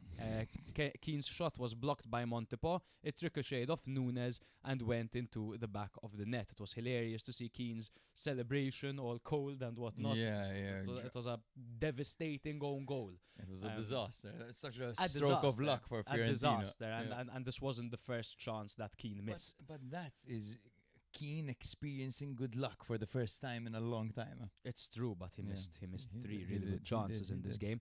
In the 80th minute, Fiorentina went for a tactical reshuffle. A back 4 was introduced. Richardson and Fortini came on and they attempted to push for a winner. And what happened there? In the 93rd minute, Orban got the winner for Hellas Verona. It was a throw-in from Valentini. Bernade fed Orban from the byline, and Orban went again for the near post with David De Gea for some reason, completely pushing himself to the left of his post, leaving the near post completely open. They did think the ball was out of play, but it wasn't, and you keep on playing essentially until the linesman tells you otherwise. For me, you have to honestly bench the keeper. Not necessarily permanently, but he's costing them games. There, he's low on confidence, and they're honestly beating him for fun at this point. The way Orban finished, he made it look so easy that should never happen. And interestingly enough, you remember Christensen? Yes. The goalkeeper who was on loan with Salernitana. He's like a lizard. I was about to say the lizard. His tongue is always out. Yes. He was on loan at Sturm Graz, and they've parted ways, and he's returning to Fiorentina. He's Danish. There you go. I think maybe why not give him a spin? Give him a run. De Gea's too low on confidence right now. He needs some time out of the limelight. I mean, when a team is feeling as much pressure as Fiorentina are, the one position where it's very difficult to remain mentally calm and composed is the goalkeeper, because the second you make a mistake, you are on the stage, right? Your mistakes lead to goals. Yeah, that's That's it. And De Gea has been a victim of this lately. I mean, That's 2 games in a Two row where games he in a made row, yeah. multiple errors, Yeah. you know, and 2 mistakes that led to 2 goals when you're essentially everything counts in these games. I mean, you need to, at this point, what Vanoli's job is, he's a firefighter. He comes in, supposedly with a fresh pair of eyes, and says, look, this isn't working, this isn't working, this isn't working. We need to change things around. For me, I haven't seen him change things around yet. Because Vanoli doesn't have the experience where he comes in. He's never showed us too much. He's had 1 season in Serie A with Torino who sacked him. I don't think you sack Pioli, who has won the league before, because he hasn't won yet, to bring in Vanoli. I agreed with the sacking of Pioli, but for Vanoli, I'm not sure about the that. idea was to bring in someone who's more of an authoritarian, right? Someone who can maybe motivate the players, but someone who knows the surroundings of the club. I mean, you know, But does he really? but He the thing played is- for them, but yes, come but you on. see Pioli on the sideline and the way things were going. He looked depressed. He looked grey, man. Mm. You see Vanoli, at least he's trying to instill something in them, and the way he talks in the media, he's a bit of a breath of fresh air probably for them right now, because he is literally placing the blame on who deserves to get the blame. He's literally saying, listen, man, we need to be better. We need to do better. Goodmanson needs to track back. We need to be stronger mentally. Mhm. Ranieri needs to act like a captain. But The if fans need only, to get behind if us, all only, this stuff. bro, good press conferences gave you 3 points. No, but you know what I mean? I'm 15 not saying games it's the best thing to winless do. I mean, on 6 points. I mean, they're fucked 3 now. losses in a They're row, either man. going to have to recall Pioli or employ a third manager. But the thing is, I wonder if the owners have even heard about this latest result yet. And the thing is, at this point, they can't really get a top manager like Mancini. Yeah. Is Mancini really going to risk that to coach the No way. uncoachable? Exactly. To go and you have to literally break a world record to survive. Literally, man. And No team, literally, because no team has ever survived after losing the first. They are in serious After not winning the and first like 15. I can say that this isn't how Roma started last season. Where everyone's like they're in a relegation battle when they weren't even in the relegation zone. They were just in like 16th spot kind of thing. Fiorentina are in serious danger of being the biggest team to get relegated since Calciopoli, man. Since Calciopoli. Yeah. You know? And they're getting relegated. Well, they can get relegated because they're playing like shit. This is virtually the same team that last season finished in 6th. How can you be in 20th? Yeah. 15 games in on just 6 points, completely winless. They had last season, they had the second best goal scorer in the league. You know, Yeah. they were doing so well under Palladino, and then they carelessly let him go in that manner. I mean, man, I'm gonna criticize a bit because we haven't really gone after Moise Keane, because we kept on saying that Moise Keane needs the supply. He got the supply on 3 different occasions in this game. Yeah. How come every time he gets the ball, he puts his foot through it with his head down directly at the keeper? Because Good everyone's save, afraid, man. Montepor. You come out, you make yourself big. Everyone's afraid. But that's not the instinct of a striker. He's just putting his foot through the ball and whacking it Yeah. at this There are point. many indicators that just show that this team is extremely fragile. I mean, they are the team that has conceded the most goals in the opening 15 minutes of games this season. They've conceded 4. The others are Udinese, Sassuolo, and Hellas Verona, funnily enough. They are also the team that have conceded the most goals in the last 15 minutes of games, and they've conceded 8 in the Well last done, 15 man. minutes. Yeah.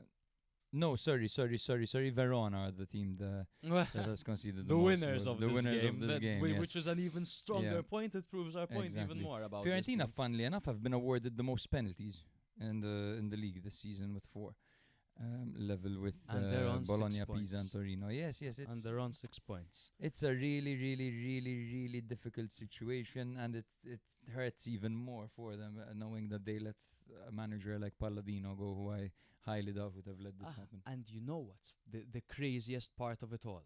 Without a sporting director, so what's the only thing that can save their season? A January mercato where they replace Mari, they bring in a good midfielder, they bring in 2-3 good signings with some experience, and they can maybe start to build some momentum. But Yeah. what happened now? They don't have a sporting director. they're going into January, and we'll see how serious they are. How Exactly, they're going to and address the situation in January. There are two telltale signs, I think. These coming fixtures, because they're very winnable for Fiorentina, and the transfer market. We'll see. But this was one of We'll the see what they winnable do. ones. This was, granted, the way it ended up being, that they're the bottom two, and Hellas were just coming off a 3-1 win a to 3-1 Atalanta. win to Atalanta. I think this ended up being a bit more complicated than it had to be for Fiorentina. Absolutely. So Orban came on this game, right? Yes, for He's the the injured first Giovanni. player to score off the bench for Hellas this season. Wow, okay. Everyone else who scored has been a starter. Interesting. And it's good the way that he set them up, like I said, with Mosquera and Giovanni, and then bringing on Orban as an impact sub. He's doing all of a sudden he's managed to turn his rounds on it. Yes. So we'll keep a close eye on Fiorentina. When it comes to Fiorentina, how they actually played was they relied so much on balls from Fagioli to Keane. Fagioli managed to spot Keane, and he managed to get him in goal scoring opportunities, but that was their only tactic really. They had defensive lapses, and I just feel like the way that Vanoli set this up in a 3-5-2, it was a good read by Zanetti to exploit, like I mentioned earlier, that gap between the defenders and the wingers, and they used the likes of Orban to expose that space, even how they got their goals. I mean, Orban down the right, and then the cutback from the left, from Bernadette. So they really exposed those areas. And then they really... they relied on the way that they released them is through quick transitions and counter-attacks. So counter-attacks where they attack that space from the wings, and then they have the runners in from midfield and from attack, and Mosquera in the central areas. So I think it was a well-executed game plan for Verona. 6 points in 2 games against Atalanta and Fiorentina, not too bad. And I had a thought recently when it comes to the newly promoted teams that come up, man. They always have the same challenge. They have the same challenge. You have to beat Verona and Lecce. Yeah. Verona and Lecce are those. They're And always Cagliari, as well. Cagliari as well. A bit less. They're a bit higher up, I see. But Verona and Lecce are always till the last breath in a relegation battle. It's true. And they're always there, sending the newly promoted teams back down. They're like the final boss when you get to Serie A, essentially. Exactly. They're the guys who you're in the pit with, you know. Exactly. Yeah. Needless to say, Fiorentina are still last. 3 losses in a row. Winless in 15 games. The only team in the league on 6 points. Verona climbed to 18th on 12 points, just 2 points behind Cagliari, Genoa, and Parma. Absolutely bloody mental. Who would have thought? Fucking crazy. Yes, the next one we're going to talk about is a fun one. It's Parma 0, Lazio 1. This fixture, funnily enough, pitted together the two teams with the most red cards in Serie A this season after 14 match days with 3 each. Whoa. Who would have thought that now Lazio would be on 5? Insane. Eh? So Parma were missing Friggin, right? They've been missing Friggin since the start. Poor guy. He was meant to be the guy, remember? Yeah. The striker. Cercati, Suzuki, and Indai. Well, Lazio, of course, are still missing Rovella. They're missing Hila, Gigot, and Isaacson. Yes, so let's get into the lineups. For Parma, it was Corvi in goal. They played a flat 4-4-2 this game with Bricci, Del Prato, Valenti, and Valeri at the back. Bernabe out wide on the right, Oristano on the left with Estevez and Keita in the middle, Benediciak and Pellegrino up front. For Lazio, it was a 4-3-3 formation with Provedel in goal, Pellegrini, Romagnoli, Patrick and Marsic at the back, with Basic, Cataldi and Guendouzi in the middle, Cancelleri on the right wing, Zaccagni on the left wing, and Castellanos up front. So in the 15th minute, Estevez is a name I'm going to be saying a lot, and you're going to be hearing it a lot. And Lazio fans must hate him because he was extremely annoying this game for them. Yeah. Estevez in the 15th minute cleared Marisic's ball off the line. It was heading into the back of the net. A really weird finish. He kind of tried to stab it in. In the 41st minute, it's when the whole Zaccagni episode happened. He got harshly sent off for a lunge on Estevez. Granted, again, his studs were showing, but it was really harsh. Funnily enough, I keep saying this episode, it's the term of the episode. Funnily enough, Zaccagni is the most fouled player after 14 match days with 52 fouls suffered and at least 14 more than any other player. Cambiaghi is second with 38. And the second he gives them some back, he gets sent off. Literally. Yeah. In the 76th minute, it was Basic starting to get sent off. Estevez once again was the aggravator. Basic nudged him. Okay, gave him a bit of an elbow, cheeky little elbow, not much. And it was deemed to be violent conduct, and he was sent off. So now it's at this point, it's 9-man Lazio against 11-man Parma. In the 81st minute, Cataldi played a heavy ball through to Noslin, who looked like he was never going to get that, but he managed to outmuscle the defender and beat him to the ball. He managed to round the on-rushing keeper while the other defender was retreating to try to get on the line to block it off, and he just slotted it home. In the 84th minute, Estevez took a shot from long range and forced Provedel into a great save with a strong hand. And that was pretty much it. And incredible victory from Lazio. I think the last time a team with 9 beat a team with 11 was Milan against Bologna when Pasalic and Deulofeu scored. And that's off the top of my head. So there might have been another time, but I think we'd remember it, right? Insane, probably. Yeah, what a game, man. What a game.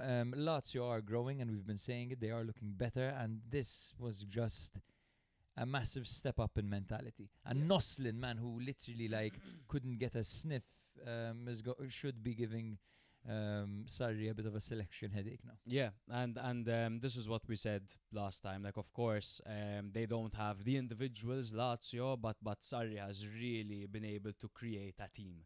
And it takes a team to be 9 against 11 and have the 9 win. They absorbed the pressure, they took it, and then to have Noslin chasing that ball down at the end, I mean, the players, they were just up for it. I think Basic, I have to criticize him for that, because he did show force, he led with the elbow, off the ball with VAR.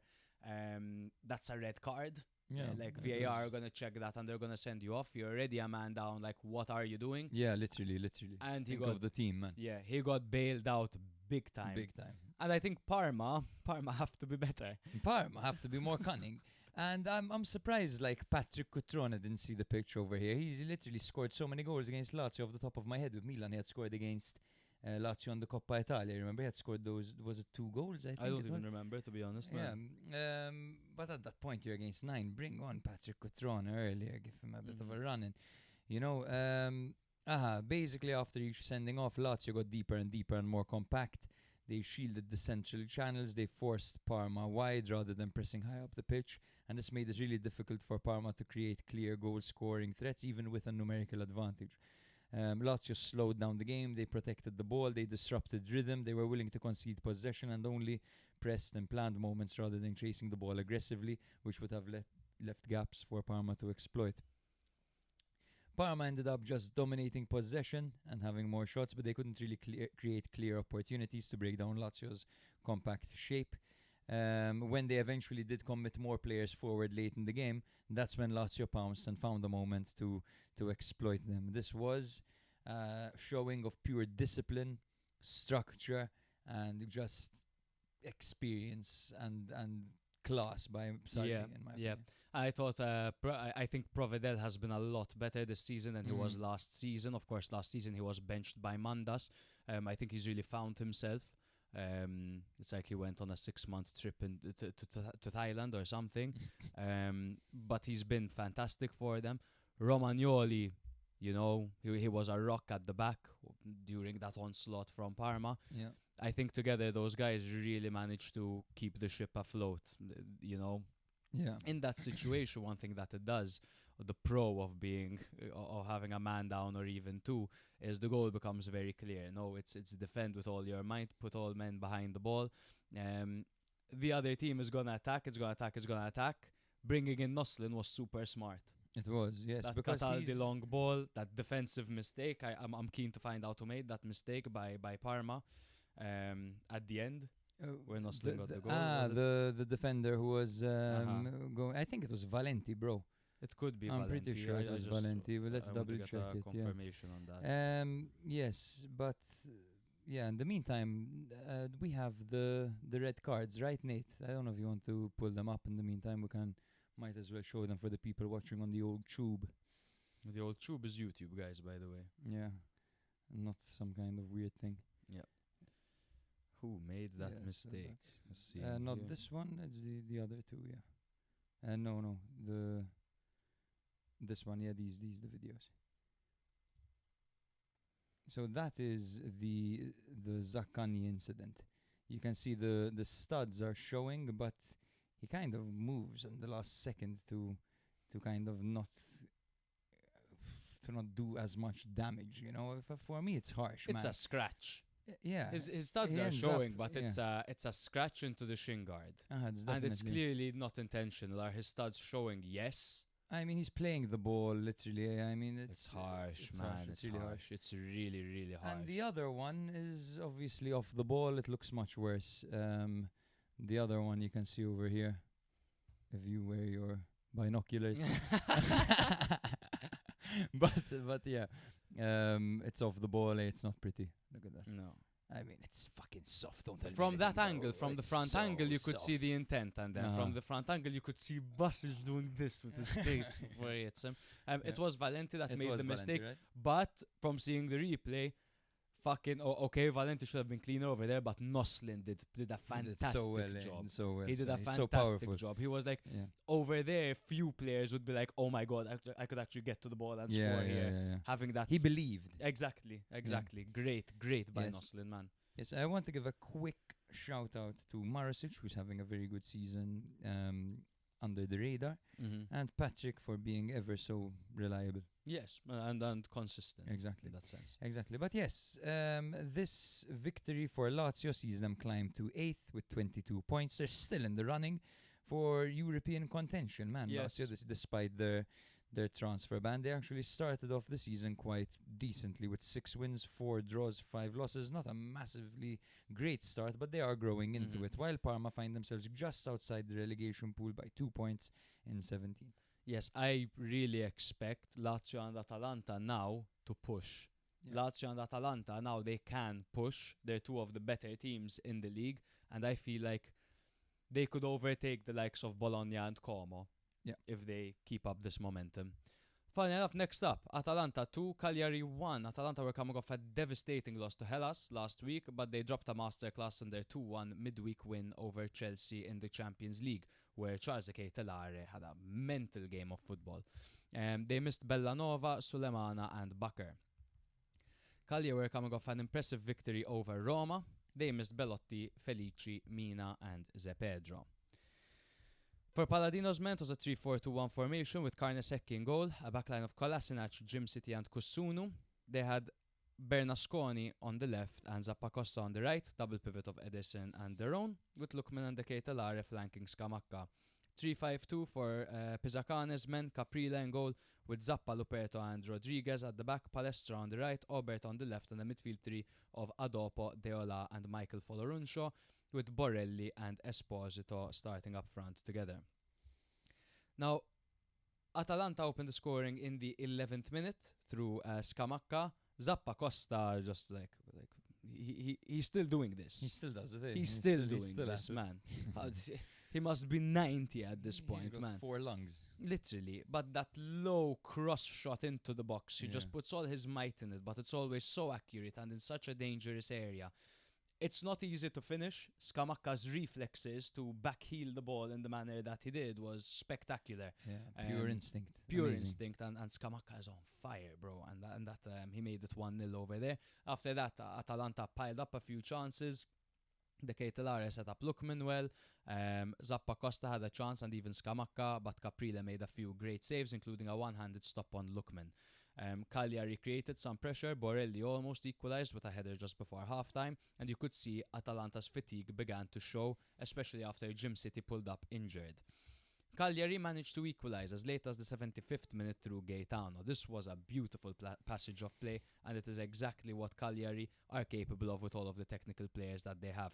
So they switched to a 4-3-3 formation. Gaetano completed a give and go with Esposito, and he beat Carnesecchi. Cagliari capitalized on Atalanta's defensive lapse and slightly disorganized backline as a few players were pulled out of position, but this was the same duo that linked up against Roma. So it's becoming muscle memory between these two players. And they're only going to get better and better until someone buys both of them. Exactly, and even in last season's goal that we spoke about, Gaetano was pivotal in that. He was the center of that move. He's so intelligent. I think he's a confidence player because when he's in the smooth, he's so good, but then he flow disappears. He just disappears at some point. He's like how Salamakers was in his first spell at Milan. Yeah. Just a flow state kind of player. Yeah. However, pardon me, for being rude, it wasn't me. it was my tea. Just 6 minutes later, in the 81st minute, Scamacca got his second and made it 2-1. It was a Samardzic cross. Scamacca mishit the volley, then he mishit his second strike, but his standing leg ended up hitting the ball and it did roll in over the line. Scamacca really doesn't celebrate, of course. It's weird to celebrate a goal when you mishit it that much, but he didn't even celebrate the first goal. The first one, he kind of went like...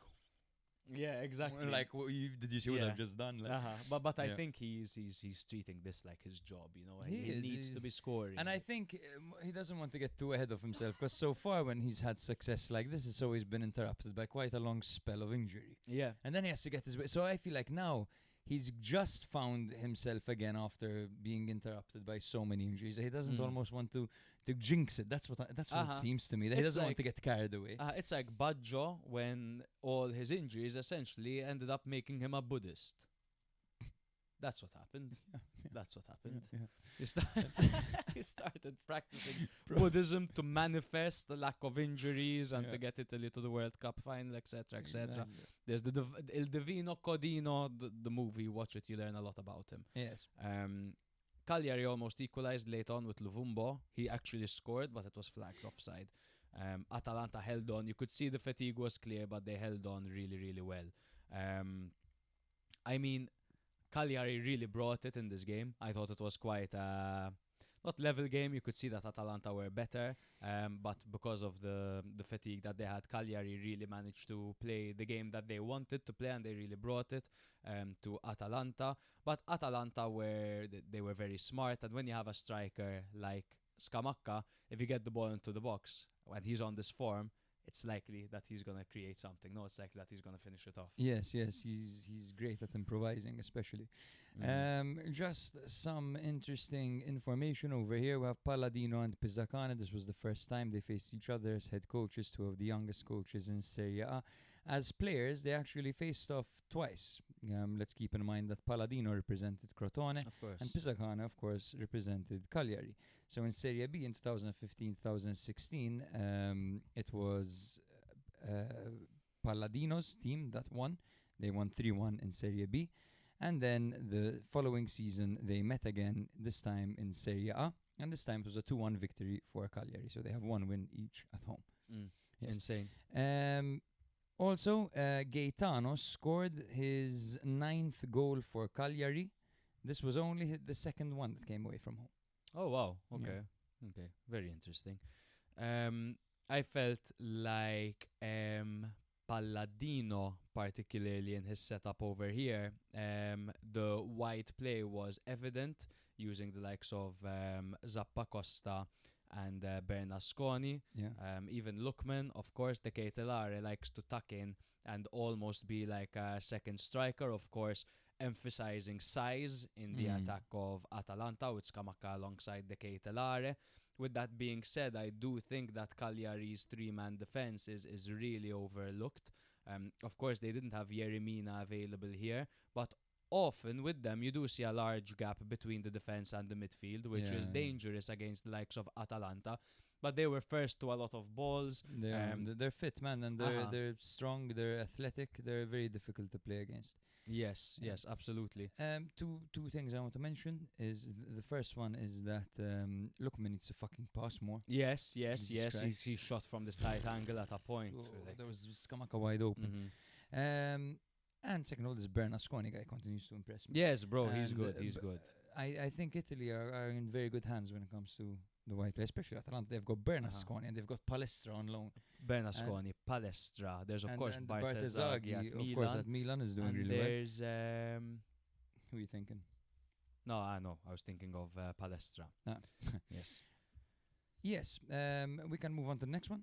Sorry? Yes, of course, the Gym City injury is going to force a defensive reshuffle for Atalanta. Thankfully for them, they do have Hien. Is Hien available at the moment? I recall him, I'll have a but look. he's not on my injury list, so he must be available, Hien. Hien was nowhere to be seen, bro. Okay, a bit of a So mystery. maybe on yeah, Hien. it's somewhere to be, man. Let us know, guys. Where is Hien? Hien? Hashtag where's Hien? Yes, Smash hashtag the like button. Exactly. Doesn't turn into a football. Just Uh-huh. one more note, because I particularly noticed this in this game. I thought Borelli, he's not just stay in the box and try to get the crosses in. He's actually quite a technical player.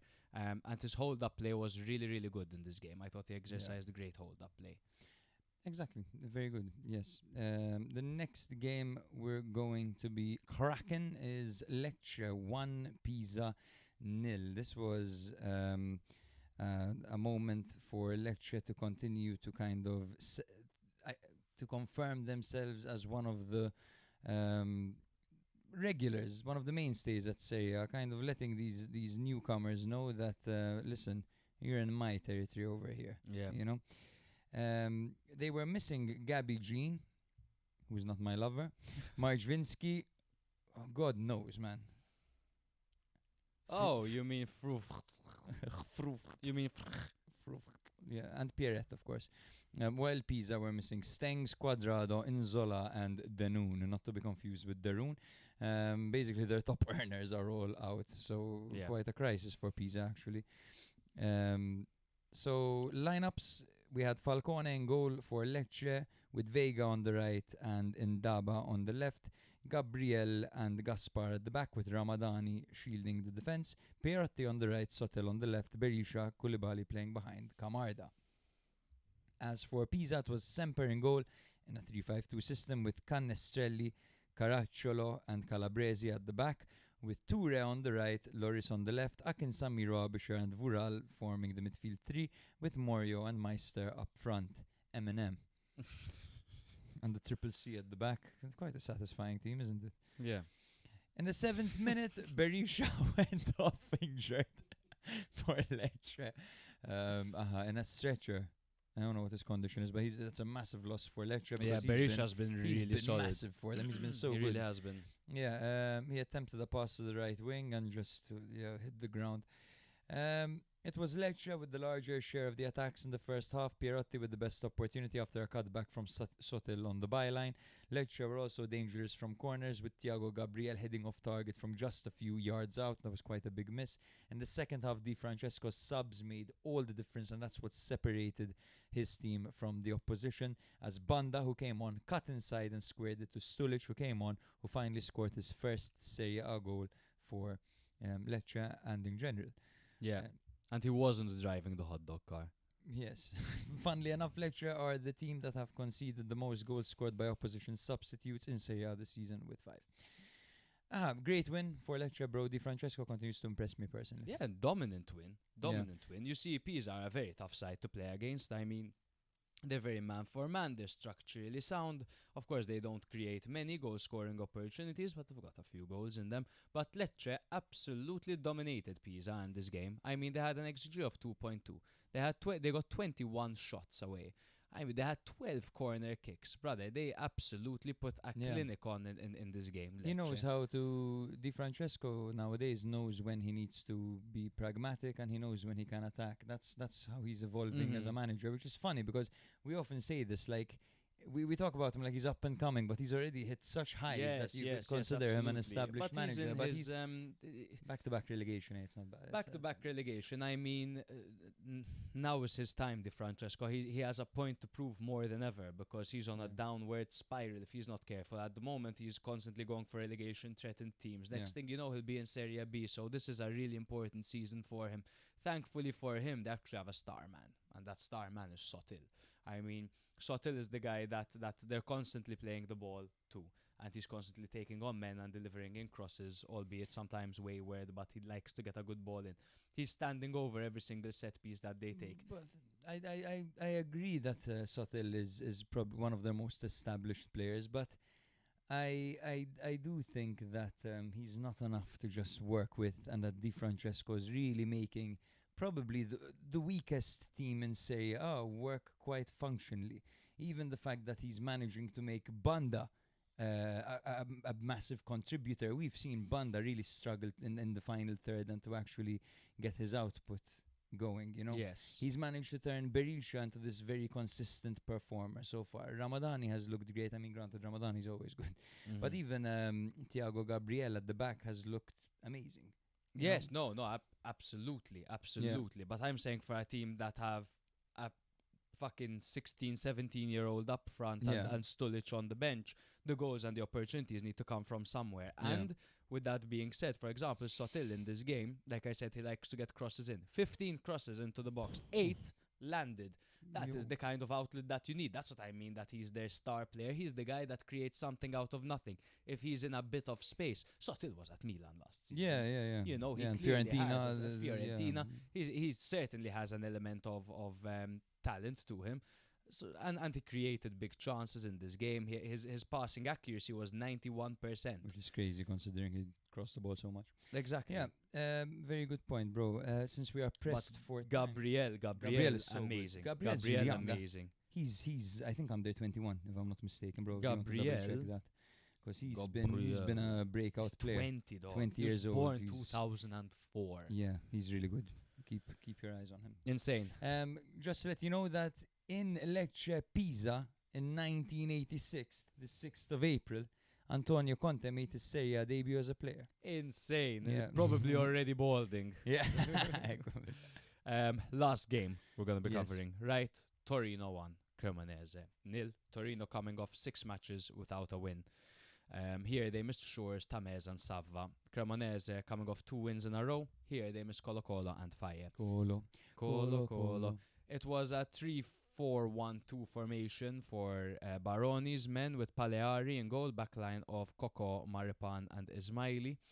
Lazaro on the left, Pedersen on the right, double pivot of Ginaitis and Aslani, with Vlasic playing behind Shea Adams and Duvan Zapata. 3-5-2 formation for Nicola's men, with Audero on goal, backline of Terracciano, Baschirotto and Ceccarini. Barberi on the right, Pezzella on the left, and a midfield three of Paiero, Bondo and Van de Putte. Pezzella's who I was thinking of. Pezzella, on the yes. with By no means young, No. Pezzella, but No. very, very dangerous. Yeah. Bonazzoli and Vardy, which are the coolest striking partnership in history, let's be honest. He tried another one, Bonazzoli. He did try another one. Don't you worry, it's here. In the first half, there were some early exchanges. Both sides were cautious. Cremonese focused on width and defensive solidarity. Torino were probing for spaces. In the 27th minute, Vlasic scored the only goal of the game as Zapata controlled a cross. Baschirotto deflected the ball under pressure, and Vlasic capitalized from 10 yards out. Clean finish from him. Cremonese tried to respond. Bonazzoli hit a bicycle kick, which was saved by Paleari. And Vardy at a point also anticipated a dangerous back pass but failed to finish. In the second half, Torino were dominant in attack, really. Adams was very, very good. He kept on beating Baschirotto time and time again. At a point, he beat Baschirotto and passed when he really should have shot. That's the thing about Adams. He's so good when it comes to looking up, playing the passes. He's really unselfish, but he really should have shot over there. Yeah. And Zapata also had a few opportunities. Simeone came on and he returned after almost a month. He stabilized the attack. He contributed defensively as well. That's the kind of player you bring in to hold on to a lead, essentially. Mombagna had an insane chance. I don't know why it came out. Mombagna had a great chance in the 80th minute. It was a low ball across the face of goal. He slid in, managed to get to it, but he failed to hit the target. And then in stoppage time, controversy. Zerbin took a free kick, into the box. Simeone goes to chest the ball, and it clearly hits his arm. We've got a pic of this, actually. It's It's not going to show it Oh clearly, but my god, dude. That's the one. It comes off his shoulder and into his arm, but there's quite some distance between his shoulder and his arm. And the fact that that's not given as a penalty makes me think that I know absolutely nothing about football. No, because the rule is if it comes off your body before hitting your arm, then it's not a penalty. But come not on. when it's like that, man. That's why He fucking could. they couldn't believe it. The Cremonese players, they were Absolutely. screaming, man, arms wide open. Arms wide open. Arms wide open. Yeah. That's weird. We're becoming the same person. Well, we are the same person. This is a one-man show if you're listening. Yes. There's only one of us. I Yeah. had one great actor. Uh-huh. His name's Daniel. I don't know. Did you know that these managers are both facing their ex-team in this game? Oh my god, yes. Yeah. Actually, I knew that. It just wasn't in my brain. You know what I mean? Yeah, It's one like of those it's there, things. but it's just not like you don't say it. Yeah, I mean, Baroni coached Cremonese on 2 spells, actually, in 2010 Of course. and 2019, while Nicola was a Torino player. Sorry. 39 appearances and 2 goals. As a coach, wait, no. Was he also their coach? Did he also coach Torino? As a coach, I thought he did in his early career. Am I I'll mistaken double-check for that? but you can make another point in the meantime. Yes. I mean, Torino at this stage, I mean, this is a great win for Torino, right? They Massive, they went 6 without a win, including a couple spankings here and there as well. So it's good to get their confidence back. So in a sense, I'm not glad that wasn't given as a penalty. Fuck it, I don't give a fuck. But Yeah. it was a good thing for Torino, obviously. I thought that against a team like Cremonese, who like to stretch the defense and then utilize those strikers in the middle, so to stretch the defense, create gaps in the middle, and then play the ball in there, which they're very, very good at, Cremonese. I thought Torino held their own. I thought the wing-backs contributed both to defense and attack really well. Their work rate was fantastic, and most of the time they did look like a 5 at the back. Cremonese, despite quality in build-up and in these wide situations, they did lack precision in the final third. And they ended up, because of the press and the back line of Torino, they ended up rushing their crosses, they ended up rushing their shots. So Torino really managed to dominate in the defensive area. Yeah. Yes, I have 2 comments to make from my end, and then I don't want to speak for the rest of the evening. So Nicola did actually coach Torino in 2021.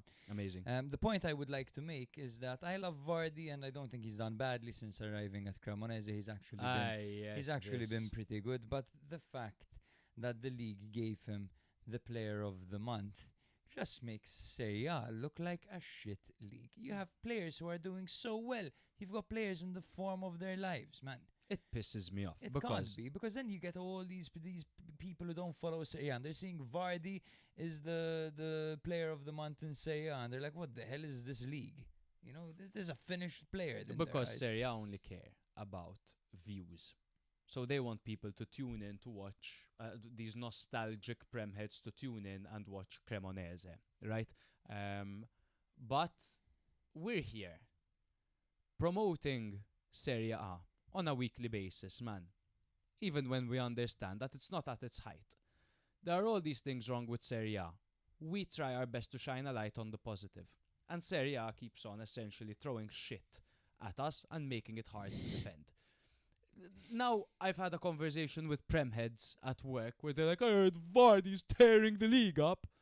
He's not. He had a couple of great games. He's still very good for his age. He's excellent. He's impressive, for his but age. so far he's been dealt with relatively Exactly. well. But he hasn't even been the best striker at Cremonese. Exactly. Bonazzoli's been the best striker. Exactly. He's brought something a bit fresh, whatever.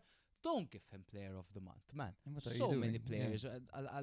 Rabiot had a great month, for example. even- Lautaro Martinez has had a great month. Kone has had a great month. Pulisic you know, has had a fantastic month, albeit he was out injured. I mean, Scamacca whatever. as well. Now, I mean, this is granted very recently, but yes, the point stands, bro. Absolutely agree. Ridiculous decision. Mhm. But anyway, this takes. I don't know if there's anything else you want to add from this game. The importance, and not only because of the goal of Nikola Vlasic in this system where they prioritize defense so much, he was great in linking the defense to attack. I also like Cholito was starting as like a lone striker earlier, but since Duvan Zapata has came back, he's really added great physicality as a target player up front. And if you're gonna start, because you have to start Duvan, if you start someone alongside him, it has to be Shea Adams and not Cholito. I think this was a perfect decision made. Shea Adams is so fucking intelligent. His link-up play is amazing. He's really smart. Difficult player to handle, Shea Adams. Really, Shea Adams, really difficult. He's a big brain player, absolutely, bro. He's the type that He's Scottish, no? Yeah, He should, you know, start for Scotland. Does he okay. not? I don't know. So you're gonna say he should go fuck himself. No, or I something. love the Scots, bro. Vlasic, by the way, 5 goals in the last 5 home games. Vlasic, really? Yeah.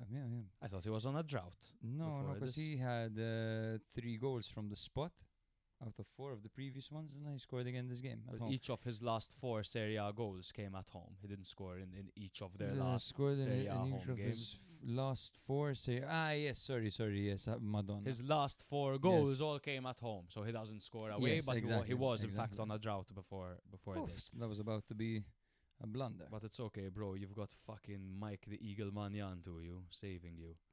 As long as it's not in the near post. No, that's not fair.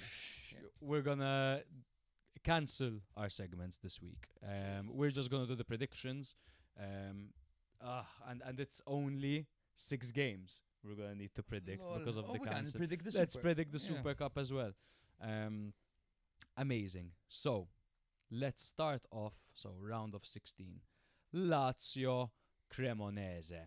Let's keep in mind Lazio are going into this game with Basic and Zaccagni out.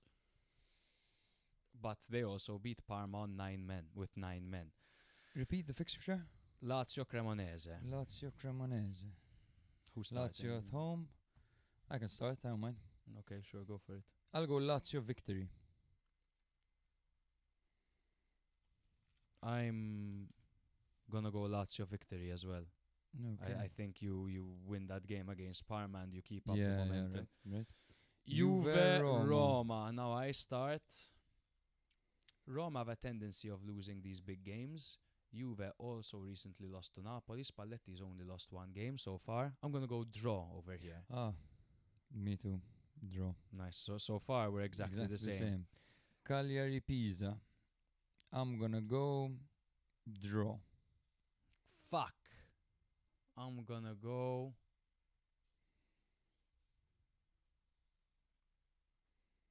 My logic, Cagliari win. yeah, my logic here is that Cagliari don't need to risk winning this one. They can kind of just draw to keep them beneath them. That's my logic. We'll see.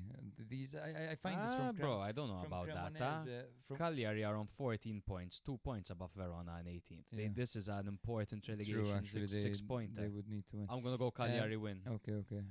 I've seen this from Cremonese a lot, but to be fair, Cremonese have quite some distance between themselves and the relegation pool to the point that they afford to do this. Yeah, fair enough. Fair. Sassuolo Torino. Sassuolo Torino. Is it my turn? It was you. Yes, my turn. Sassuolo Torino. What a game. I'm gonna go. God, man. I'm gonna go Sassuolo win, bro. Same here. Sassuolo win. Ooh. Fiorentina Udinese. Fiorentina Udinese. Draw. If Fiorentina are lucky. Exactly. Genoa Atalanta. That's a good one. Atalanta win. Very convincing from my end. Same. Atalanta win. Now, so that's the league, right? Do we That's have 1, all the 2, same except 3, for one? 4, 5, 6. I think so. I think so. Yeah. I said Cagliari to beat Pisa, Yeah, and I said draw. and yeah, Okay. we agreed on the rest. So it's gonna lie on that essentially. Shall we do the Super Cup as well? Let's while do we're the at it? Super There's Cup. 2 I games. have it. Don't you Yeah. fret. So the first one is Napoli against Milan. Here, there of course has to be a winner, right? Mhm. Whether it's penalties, whatever. there has to be a winner. I'm gonna go Milan. Bologna, Inter. I am gonna go Inter. Bologna. Oh shit! All right, so it's not just one game. It's 2 games. That's different between us. We'll see. My logic is that Bologna have been doing some weird things to Inter recently. You know, there's a bit of history, and there's like, you remember the whole Radu thing? They lost the league. Yes, but Inter beat Bologna recently. No, did Inter not beat Bologna recently? You're never gonna go home, Nathan. We're gonna keep you here. You're staying here, and we're gonna feed you fish heads.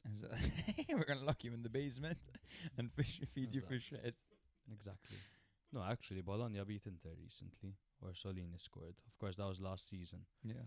So we'll see, yeah? Yes. Anyway, guys, that's it for this week. We'll be back same time next week. Special thanks to Nathan. Recall outers. Thank you. That was absolutely amazing, Nate. You're a natural. FM Media, right? On everything, Nick. Oh, Nate. Is it FM Media? YouTube and TikTok and Instagram. And Pornhub. FM Media. We will link. We'll put them up on our stories. Vintage, huh? Listening to your dad's recommendations for porn, man. What did he say? He said RedTube. RedTube. Anyway, thank you guys. Love you all. Ciao, ciao. If you like Serie A or have ever liked it in the past, it's a good opportunity for you to listen once a week and you'll get filled in. In the football weekend, that's like the main dish. But then a few days later, you drop your episode and that's like the dessert. And the dessert is just perfect. It's good, the cake. It makes it feel like we're all sitting in a room together, just BSing with each other. The atmosphere is fantastic.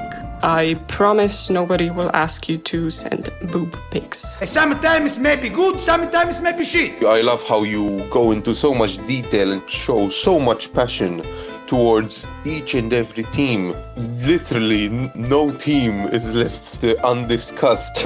When I listen to you, it's like I'm talking to you in a pub. It's like I'm chatting to a friend and you're chatting to me.